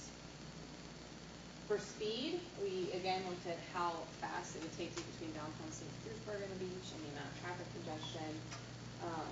Speed was considered important by the public, but there was actually a mix of views as to whether it was more important than the destination that was served. And there were a lot of people that thought the destination was the most important factor. The technical analysis here, Treasure Island came out on top primarily because it's the shortest distance. It also does have the least number of traffic pressures over from the data for the last few years. In terms of access, people felt that, again, the corridor should be bicycle and pedestrian friendly. They also felt that we didn't really need parking at every station and that we should focus on the major destinations for parking. Technical analysis here, Treasure Island, again, came out on top. It is the most walkable. It has the most bike lanes and sidewalks adjacent to the corridor, and also, again, had the least number of traffic crashes. Mistakenly mentioned before. Market, this by far was the criteria that we received the most public comments on. People felt very, I must have an animation in there too. People felt very, very strongly that this BRT service should serve tourists first and then workers. That picture represents my family on a regular driving transit and then walking way too long for my kids Brad is not a fan of this. with our big suitcases. But these are really nice pictures that Jacob took at the actual location. So we didn't That's they didn't just use stock photography. That's Yes, fine, there's and that's on me. Other people are like me. You're not alone. The South Pasadena St. Pete Beach corridor came out on top of this criteria. It has the highest population density. It has the most hotel rooms with over 2,000 hotel rooms, and it serves not only the hotels in terms of employment, but also serves the Palms of Pasadena Hospital. From a competitive perspective, we really just looked at the ridership estimation using the Federal Transit Administration's STOPS model, and that is what they've asked agencies to use in terms of modeling ridership for the New Starts program and Small Starts program. The South Pasadena St. Pete Beach corridor was determined to be the best in terms of ridership. It's estimated to provide more than 3,700 daily riders with service, and then also to attract, it's the strongest attraction for both new riders and people without cars. So it, again, serves a couple of different markets. In summary, the technical results are leading us toward St. Pete Beach. The public outreach is also leading us in that direction. Because we know that funding partnerships are important for this project, we have been talking with each of the beach communities. Brad has met with and presented to the city councils for each of the communities. They are all interested in the service. We've also met with the hoteliers on St. Pete Beach at one of their regular meetings, and they too are interested in this for both. I felt their strongest interest was for their workers, but also for tourists, of course. Again, as Brad mentioned, we are looking for a decision in October. This does give us the opportunity to continue those conversations with the beach communities, and right now Alan Zimmett is drafting an agreement that would allow the St. Pete Beach, for instance, if we went that direction, to make a commitment to funding the incremental costs of going to that community. So the next steps are to continue those discussions with the cities, and then in October have a decision, and that will allow us to move into the next phase, which is the environmental analysis and beginning the design work. So with that, happy to take any questions. Thank you. Questions? Commissioner Johnson? The big question on the bottom, last thing you mentioned, the drafting agreement with St. Pete Beach. As I recall, the incremental ad valorem revenue that we would receive from St. Pete Beach today, if they were a member, would be 1.7 million. At the current million would be 1.8 million, and the 0.75 would be 1 million. No. 1,867,000. So, certainly ask Heather technical questions. Again, what this we're trying to make this possible to get done by a vote at your October 27th meeting. The concept that I've come up with, although if we have a better idea, certainly open to it, and that I've shared with St. Pete Beach, would be that their city council would approve an agreement before October 27th, that they would commit to the full incremental cost of this BRT service. I have heard from PSTA board members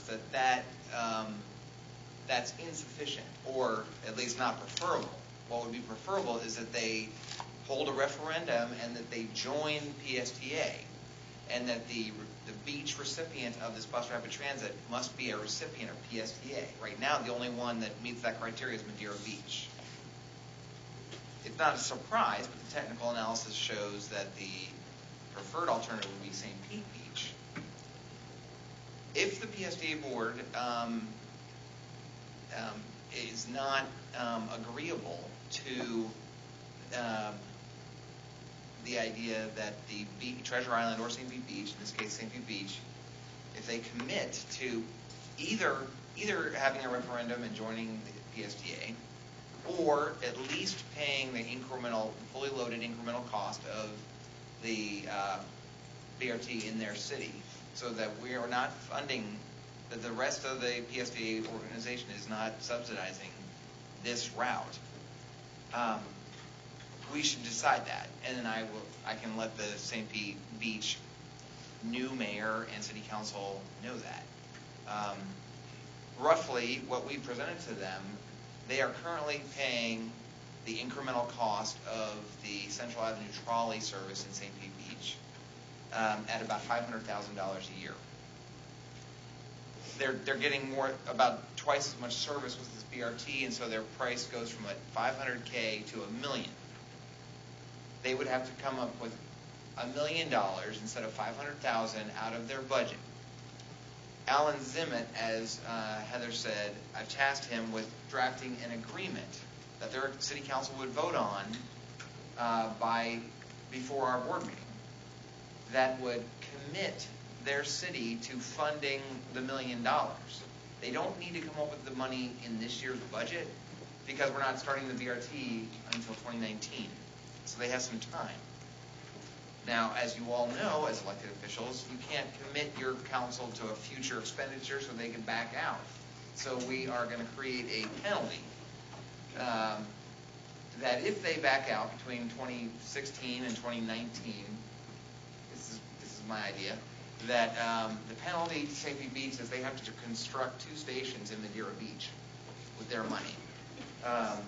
Because the route will go to Madeira Beach. Or they have to come up with essentially, it's a $400,000 penalty. They would owe us about $380,000 to build 2 stations. That's really how I think it would be. But theoretically, it's to pay their way for another route. And I've shared this concept with the city manager, and I briefly shared it randomly with the mayor of St. Pete, the new mayor of St. Pete Beach, who I saw last night. So they understand that they would try to get this back on their agenda and need to commit to it before you voted as a PSTA board. They are aware that Mayor Lowe committed to the referendum before the county commission when they requested CRA. Mark, you were at the meeting. That's on the record. She didn't commit to us. She committed to the county commission. Okay. The city manager certainly made that very apparent They said, to the mayor, to the new mayor. They said, look, you do this, you're going to be asking a referendum to add 0.73, 0.75, and that's a whole lot more than the $500,000 that we're asking to put in. That's another $200,000, $300,000, $400,000. So that anybody who is in St. Pete Beach would say, wait a minute, why don't we, if we want to do this, let's just spend the $500,000 instead of committing ourselves to $700,000 or whatever this would be, which would make a lot more sense to me. And it's, you can say to the people in St. Pete, the commissioners, let's put it on the agenda. They'll put it on the agenda, it'll just be voted down. So Commissioner Johnson asked a question, and the answer was 1.8. If they were in our service area, we want another 1.8 million. Yes. We're saying they already paid $500,000 for the trolley. And so you're saying another $500,000. So the gap, in my view, is still $800,000 between what they would pay if they were all in and what they're willing to pay to get this new service. Yes. Okay. That's a problem. It is, Commissioner Gerard, but your point of what's Okay. Commissioner Gerard? Yeah, I have to think about that a little bit. I do have an issue with providing them with premium service without them paying what everybody else pays.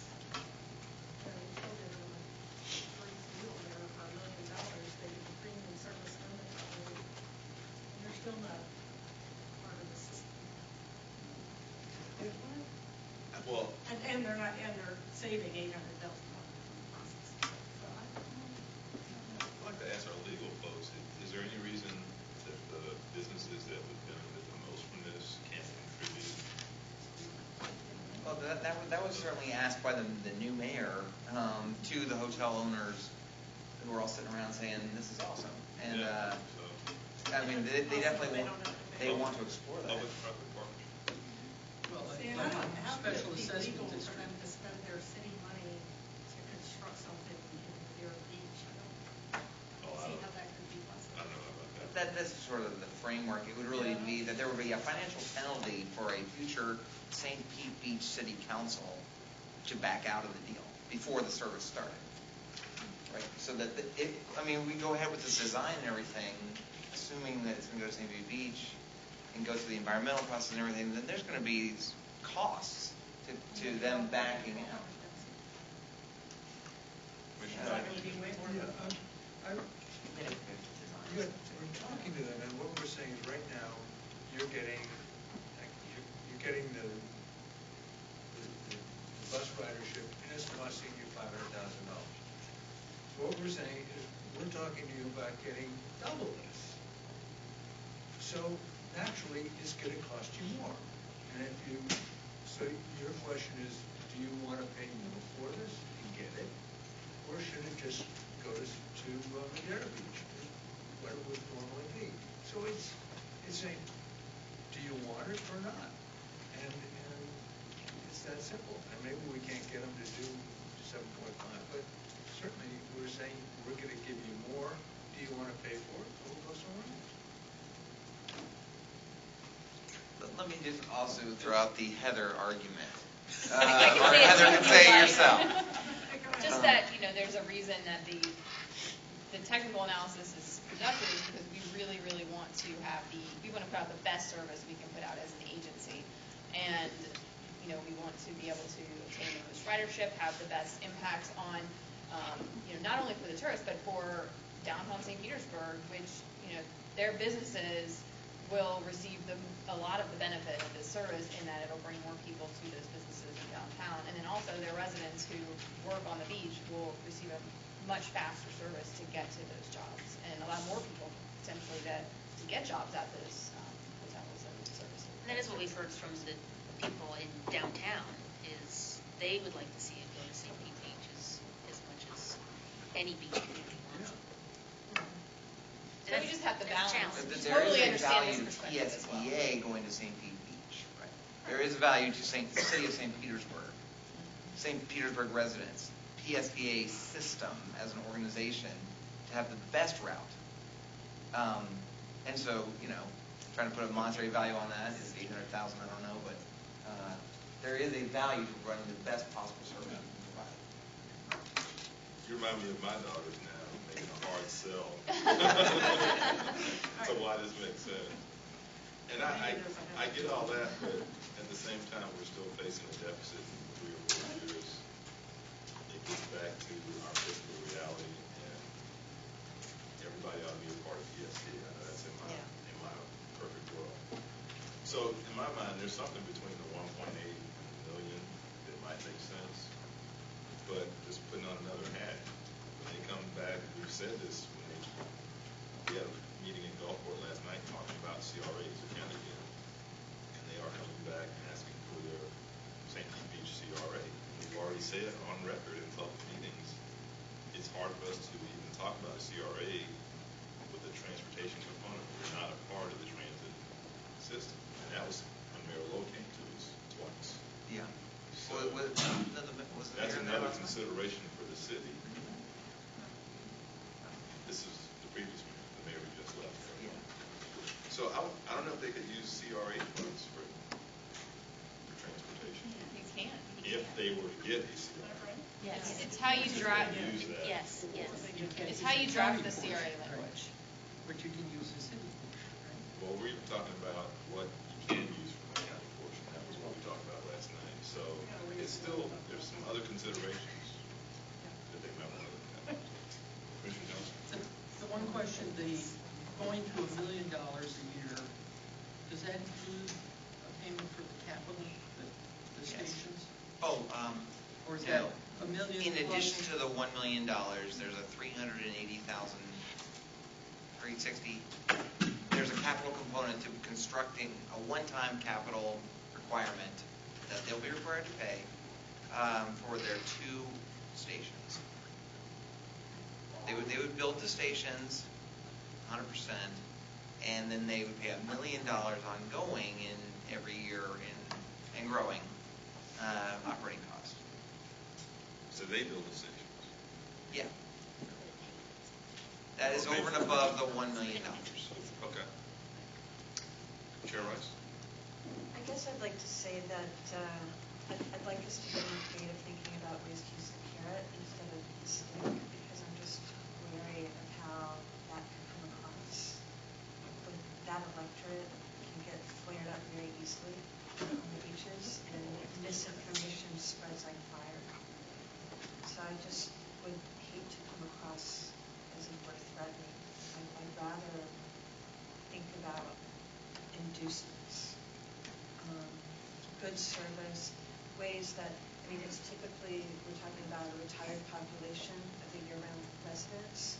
So, we could show how additional bus service is a way for people to get rid of a car or the second car.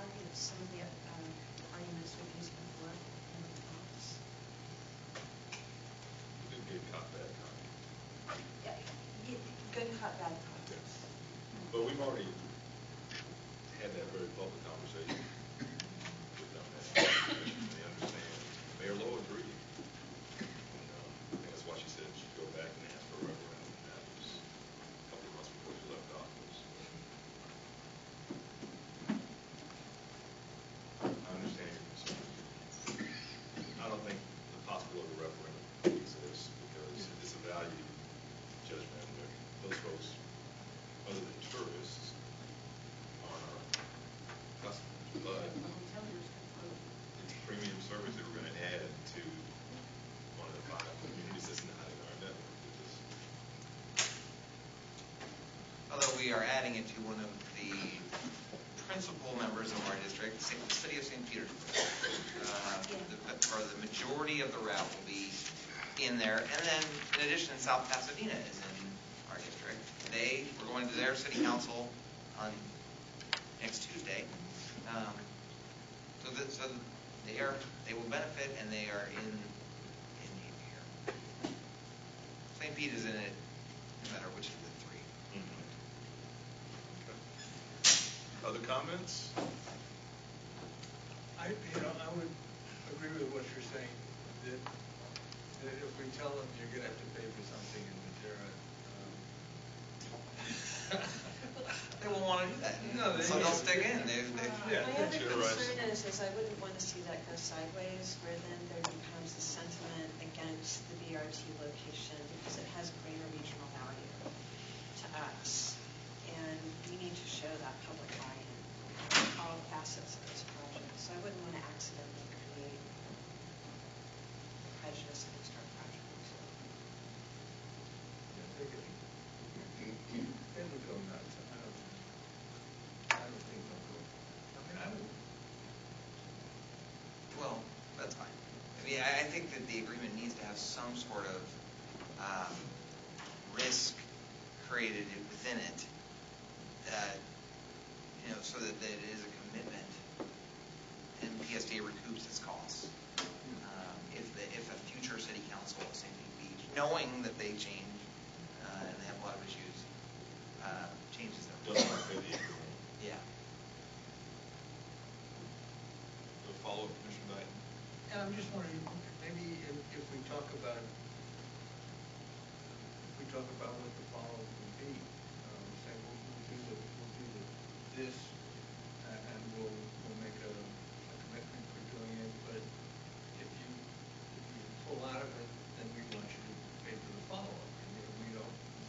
necessarily make it paying for something in material. No. But we make you pay for the, we're committing something to do this for you, and we expect you, if you decide not to, then we'd like you to pay for what we put in. But we can move the route. I mean, that's the beauty. They built the stations, right? They're paying for the stations. Yes, So so we won't have budgeted for other stations to be built on an alternative route. But they've got skin in the game. How much are the stations they're paying for? 300,000 Each? I think they're 180K each, so it's 360. Yeah. You got 190 or 180. So 360 is what their capital investment would be. Commissioner Jones? So if you went to Deer Beach, you would have additional stations at, John's Pass and and Tyrone and the VA. yeah. But that wasn't my question.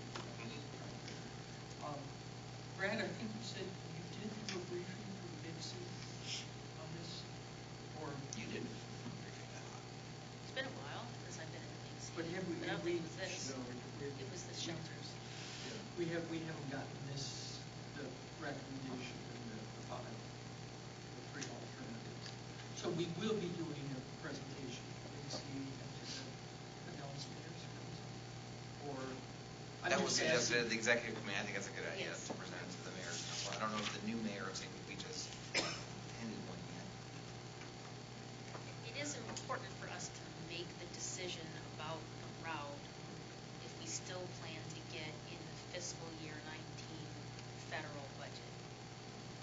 And that's going to be a challenge with this project, keeping it on schedule in the short time that we have to get enough ducks in a row. It doesn't mean that everything has to be finalized with St. Pete Beach, but it does mean that we have to be comfortable enough to tell the consultant that they are focusing on one alignment and can move on with their technical work.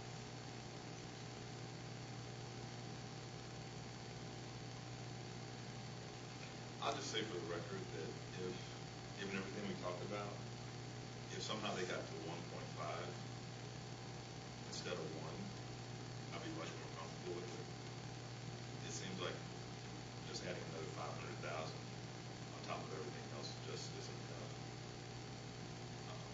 And they've got a number of resources out there that they can look at. So I just wanted to say that,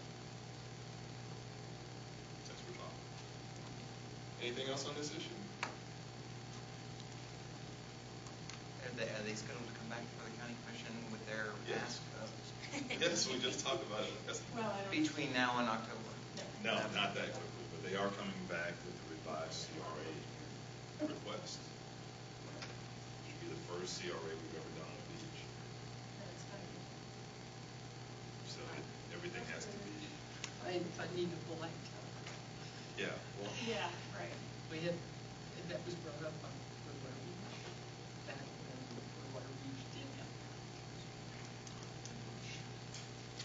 When you do this, can you put something in saying we want you to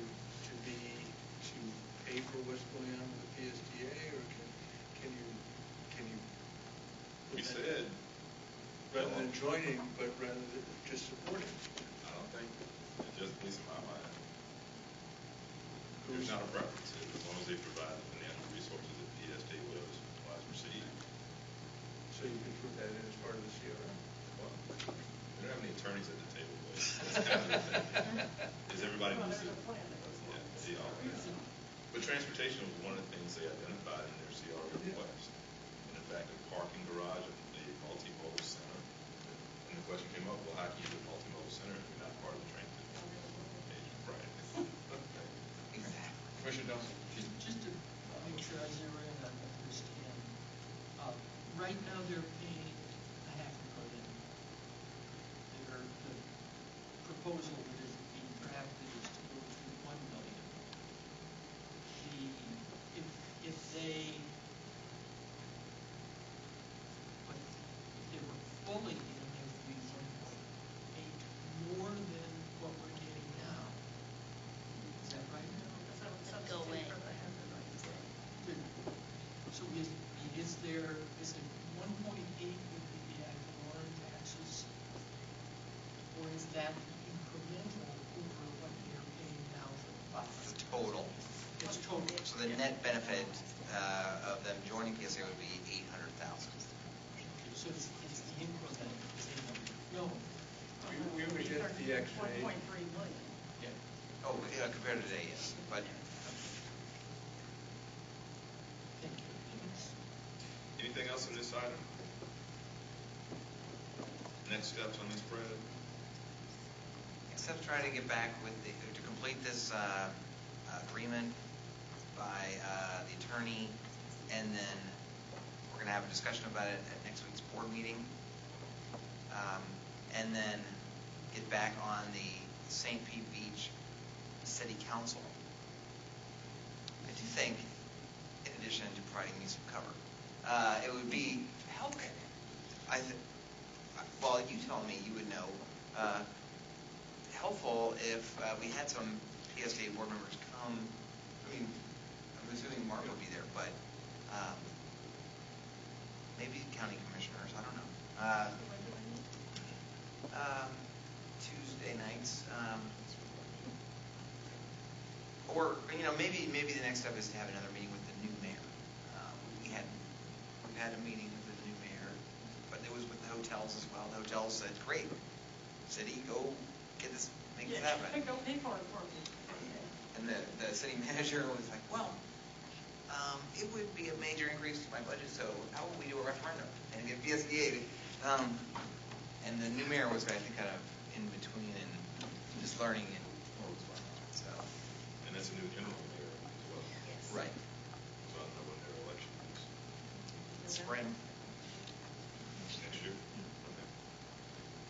Okay. The concept that we've come up with is that they would vote in October, and at any such time between October of 2016 and when the BRT started, if they had a referendum and voted to join PSTA, then the contract would be null and void. That the agreement would be null and void. So they wouldn't have to necessarily vote this November. They,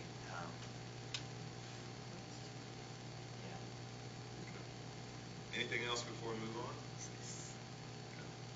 You have anything under reports, Brad, number 6? I did everything. I think we've got it there. Yes. At some point in time, will we be getting an update on the premium transits that people are parking? Sure, I can give you an update right now. Contract is about to be awarded. Yep. That's new. I think at their next HERT meeting, they're going to award the contract for a consultant. And FDOT has awarded them the $1 million to complete the study. Consultant selected was Jacobs with HNTB and Tyndall Oliver and VHB. We had talked about doing it this month, but in order to sort of provide some clarity and not get confused, the PSTA board voted completely in July, and first in June, and then we added a Dunedin amendment in July, voted on service changes that are going to go into effect October 1st. Those are guaranteed. We're going to launch service improvements on October 1st. That includes the 7-day-a-week Jolly Trolley service in northern Pinellas County on alternate 19, and then service increases on Olmerton Road and a whole package of things October 1st. We don't have to vote on that again. Then, if the board votes on to do the service increases with or without the ad valorem adjustment, as we discussed earlier in this meeting, that package of changes will occur and be implemented next February 2017. So the vote on the budget, those services will get going in February. And so next month at the planning meeting, which will be in the middle of those budget hearings, we'll talk about those a little more in detail.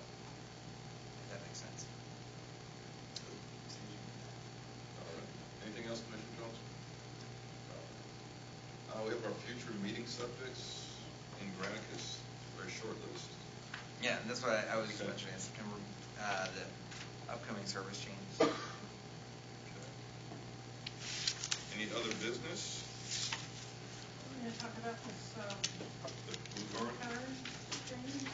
Is that resolved, or you want to give us a? To be a quick synopsis, Yeah. or maybe Commissioner Finger knows about this. Explain what it is.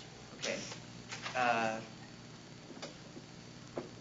I'll just quickly explain that we did have a good discussion at the Executive Committee and at the Finance Committee earlier today. PSTA and the county agreed to a $20,000 UPass contract earlier this year. And it was the contract was our basic UPass agreement. The PSTA assumption had been that it was a continuation of a long-standing procedure where Pinellas County's health program funded approximately 100 monthly passes for 100 of their clients, and they have been doing that for several years. Every single month, like clockwork, we've been getting an order, just like we do from dozens of human service organizations, nonprofits, who buy bus passes for their clients. The county was buying 100, an average of 100 a month for many years, and that kept going on until June 1st, when the county rolled out a ID card program for their clients of the health programs that they offer. And they, as of today, they've passed out well over 3,000. And they keep passing out more. So June 1st, it started ramping up from the 100 to more than that. We didn't know that until a week ago. A week ago, it became apparent that they had passed out 3,000 of them, and that this was a huge change. Was not covered by our contract in either way, and I'm very pleased that we think it's been resolved. We believe it's been resolved. The county staff came back last Friday and proposed that they agree to my recommendation to them that we go away from the UPass contract and go back essentially to the traditional model where they would buy bus passes for all of their clients. These are transportation disadvantaged bus passes for their clients. $11. They cost $11 each. And so the county, the big change would be that the county, instead of buying 100 a month, they would buy 3,000. They expect that this number will grow to approximately 5,000 in a year's time. So that will 2,000 at $11 each. At $11 each. The estimate, again, this is a more traditional model. The county is going to be buying these bus passes on behalf of their clients. So if fewer than 5,000 people sign on to the program, PSTA will receive less. If more than 5,000 people get their bus passes paid for, we will receive more. It's a straight transaction. My understanding is that this is coming, the county staff is putting together an amendment to our agreement that covers all this, and it will be going to the county commission sometime in September, at one of your September meetings. What I said to the Finance Committee is that PSTA tries to be a good partner to all folks that want to ride the bus and who want their clients to ride the bus, and we have these agreements. And we were approached by the county a year ago, so the staff, about what was described to us at the time as an administrative change from passing up 100 bus passes every month to this card program, and just through a lack of communication, which PSTA is certainly partially at fault for, no idea until a week ago that really it was a much bigger program. The reason that this was such a financial concern of PSTA was that these folks are very low income, and most of them, we think, were already riding the bus, and they were paying. And they were paying, most of them, $11 a month for a monthly TD bus pass. There was two financial impacts to PSTA that we discovered just in the last week. One was some of these folks, for some reason, were not buying an $11 pass, and we believe that they were paying full price for the fares of riding the bus. We don't think too many of those, because these are people that are below the poverty line. They all qualify for the TD pass, so it would be in their benefit, financial benefit, to get the TD pass, but some of them were not. The second financial impact was that by switching to the blue card and away from the TD bus pass, our future revenues from the state that we get for the TD program were projected to go down substantially. Thousands of people that used to be buying a bus pass were now being paid for by the county. And the county staff and myself, there's no public policy reason why the county should pay for something that the state is already subsidizing us for. And they agreed with that. So I think we've got a win-win situation. These folks, the county staff was very focused on maintaining this service for medical, public health clients that need the service. They are below poverty. They do not have other alternative transportation, and they are Pinellas County residents that need transportation. And PSA is happy to have them. So this was an issue of scope. We thought it'd be 100, and the county was obviously talking about 3,000. Correct. So correct. That's pretty big miscommunication. Yeah. Yes, I mean it really, in our estimation, just simply was a misapplication of the UPass program. The UPass program was designed for students first, and then we're trying to expand it to private businesses that for their employees or their fixed number of students, not for customers of a business or clients of a group that has a substantially varying number depending on the customers and the popularity of the programs, etc. And I mean, it was on just as much on PSDA's staff's misunderstanding or misapplication of the UPass alternative. So what is the difference that you all have budgeted based on this new agreement? We incorporated this new agreement into next year's budget already, and we've reduced some of our fares. Did you include in next year's budget? So, well, How much did you include? Well, we still had the full year. right. So the county's program is proposed to retroactively pay PSDA $11 a month times the 3,000 riders that started 10 weeks ago. That's about $121,000. That's the email we get, sir. Yeah, I know. 121. We may have some discussion about that in the next meeting, because I think that's a lot. We're talking almost $700,000 a year, when all they were paying for before was 100 or 150. So I will be asking them what changed about their eligibility requirements for that, because that's a lot of people. Well, 5,000 I do know that. 5,000 people a month. Well, It's probably taking some of the weight off some of the human services agencies in the community that. That they have passed out, as of June 1st, they passed out a total of 9,000 I'm not saying that blue they didn't cards. do it, I'm just saying what the heck changed about who they're passing them out to, because that's a lot of passes. Well, all estimations from what they've said is that it's really increased.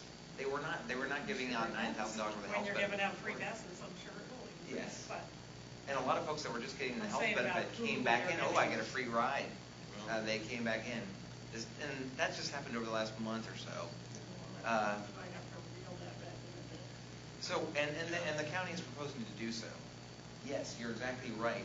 If you multiply $11 times 12, it's $132 dollars a year times 5,000. It's a lot more than 400,000.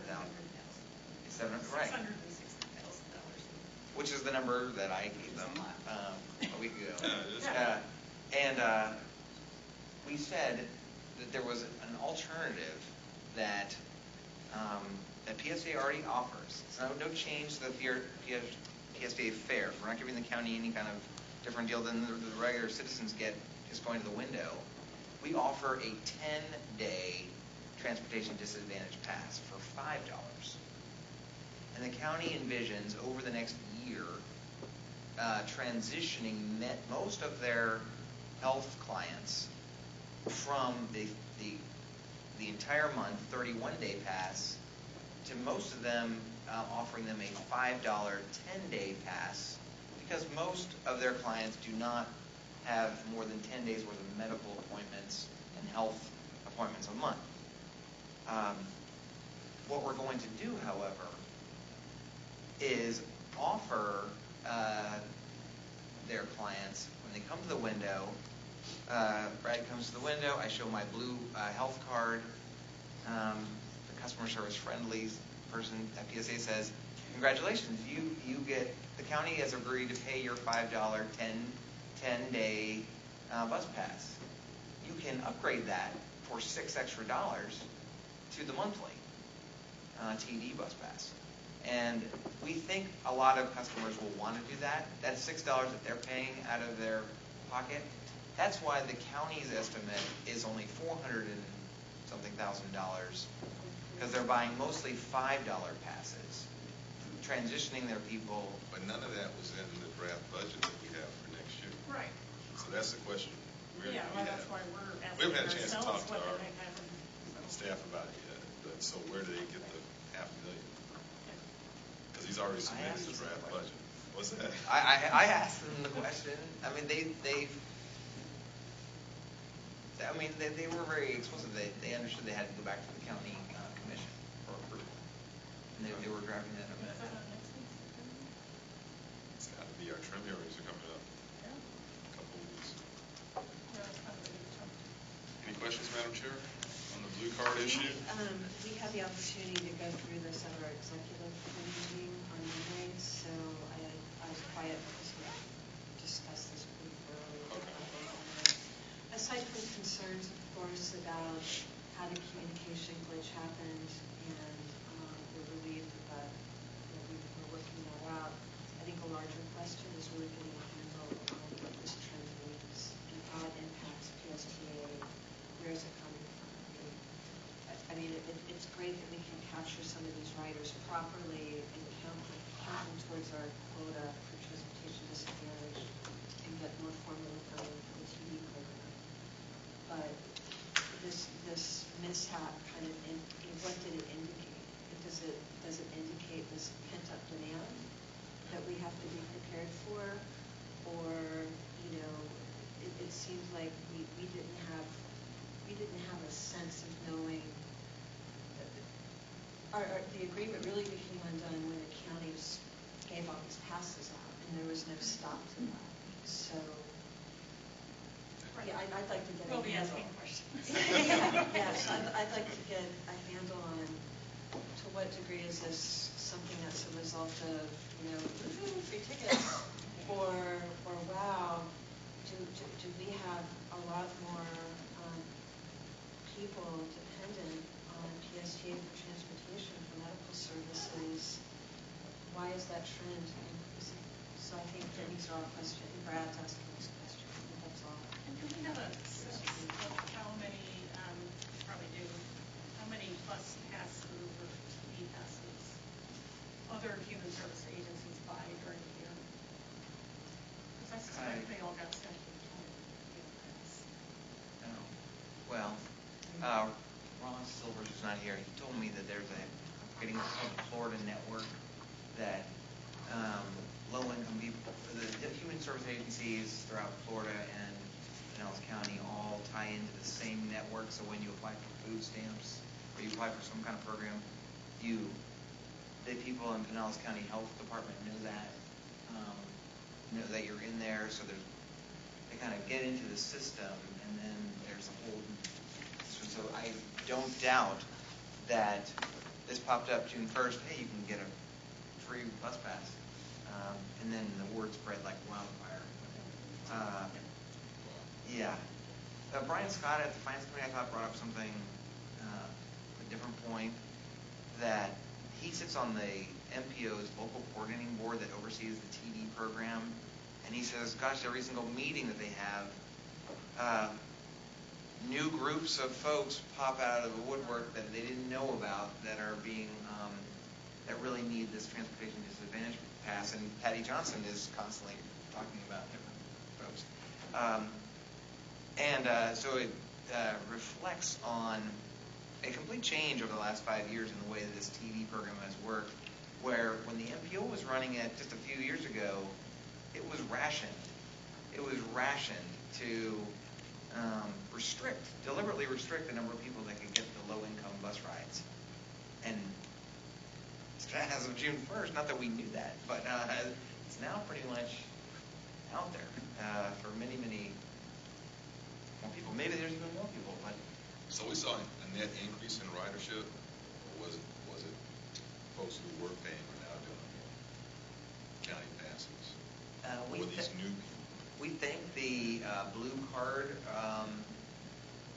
passengers, many or most of them were riding the bus previously, but they are riding more.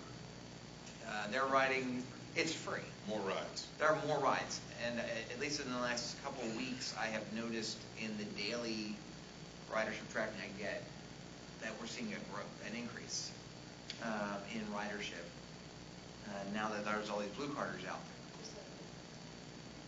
Does that track with your general understanding of ridership trends, or is this accident this mishap sort of instructive in giving us an insight into how often and under what conditions people use transit? Or is this sort of predictable? If you have a lot more free passes, you'll have more people using the bus. Yes. The value of free is much, much more than the incremental dollars, just because it's so complicated to figure out the fares, and that inhibits many people. It's definitely known that the UPass program, increases usage of the transit system by making it no cost, no hassle riding. Just FYI, just so we're all aware, I got an email this morning that said that the county health division they have some way of texting all of their clients, and they're sending them text. I haven't checked my email since 9 this morning, at 3 p.m. today. 3 p.m. today,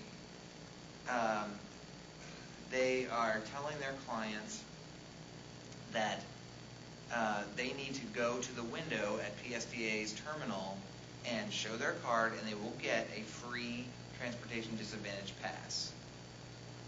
The deadline for getting a TD bus pass, a paper TD bus pass, is Labor Day. So our staff has been prepared, and we're prepared for a large number of people coming to the windows starting on Monday for 2 weeks to try to transition the 3,000 blue cards to the TD pass by Labor Day. You're saying trade it in for a monthly TD? They'll trade it in, yeah. And then I think that'll be okay. I was a little surprised that they're going to send this text out today, so it'll be just a couple days before we're ready. So there might be at 4 o'clock today a bunch of blue carders coming to the windows, and our customer service has going to say you got to come back on Monday. So is that our our staff, Human Services that's sending that out, or how's that going to work? I think it's Lourdes' Health and Human Services. Health and Human Services Division. Yeah. Are they putting a contact number on there, or Yes, the contact number is to call the health, to call them. to call? They want their clients to call them. They have a lot of worries. They worry that people were going to think to throw their blue card out. They don't want that. Once they get the TD pass, they don't want them to throw, because the card is important to get access to all these different kinds of benefits. And for future months, getting their bus pass. So they have to send this text out today.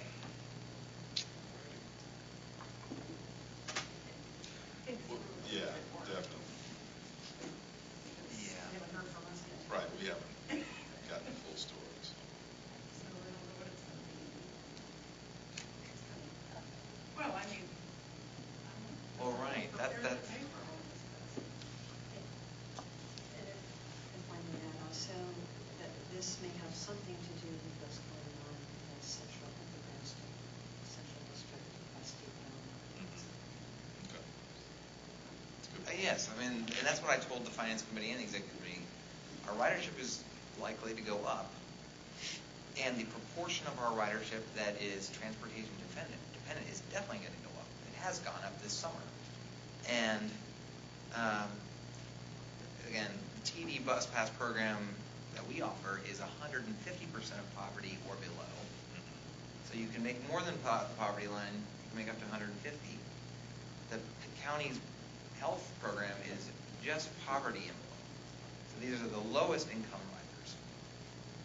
Some on the verge of or homeless, and we have seen an uptick in the number of homeless folks that have that are at Grand Central and around Grand Central. They used to be at maybe Williams Park, and then they maybe migrated out to St. Vincent de Paul's, and now they have a free ride out to Grand Central. They can have free ride all around the county. Yes. Well, we'll get the full report from our staff. We got the PSTA side, but we've yet to meet as a commission and get the full report. So. All right. Anything else for the good of the order? Thank y'all. It's been a good day. Thanks.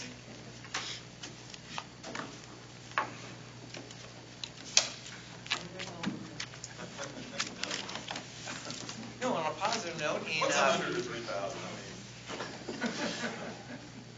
$3,000 bus passes and all kinds.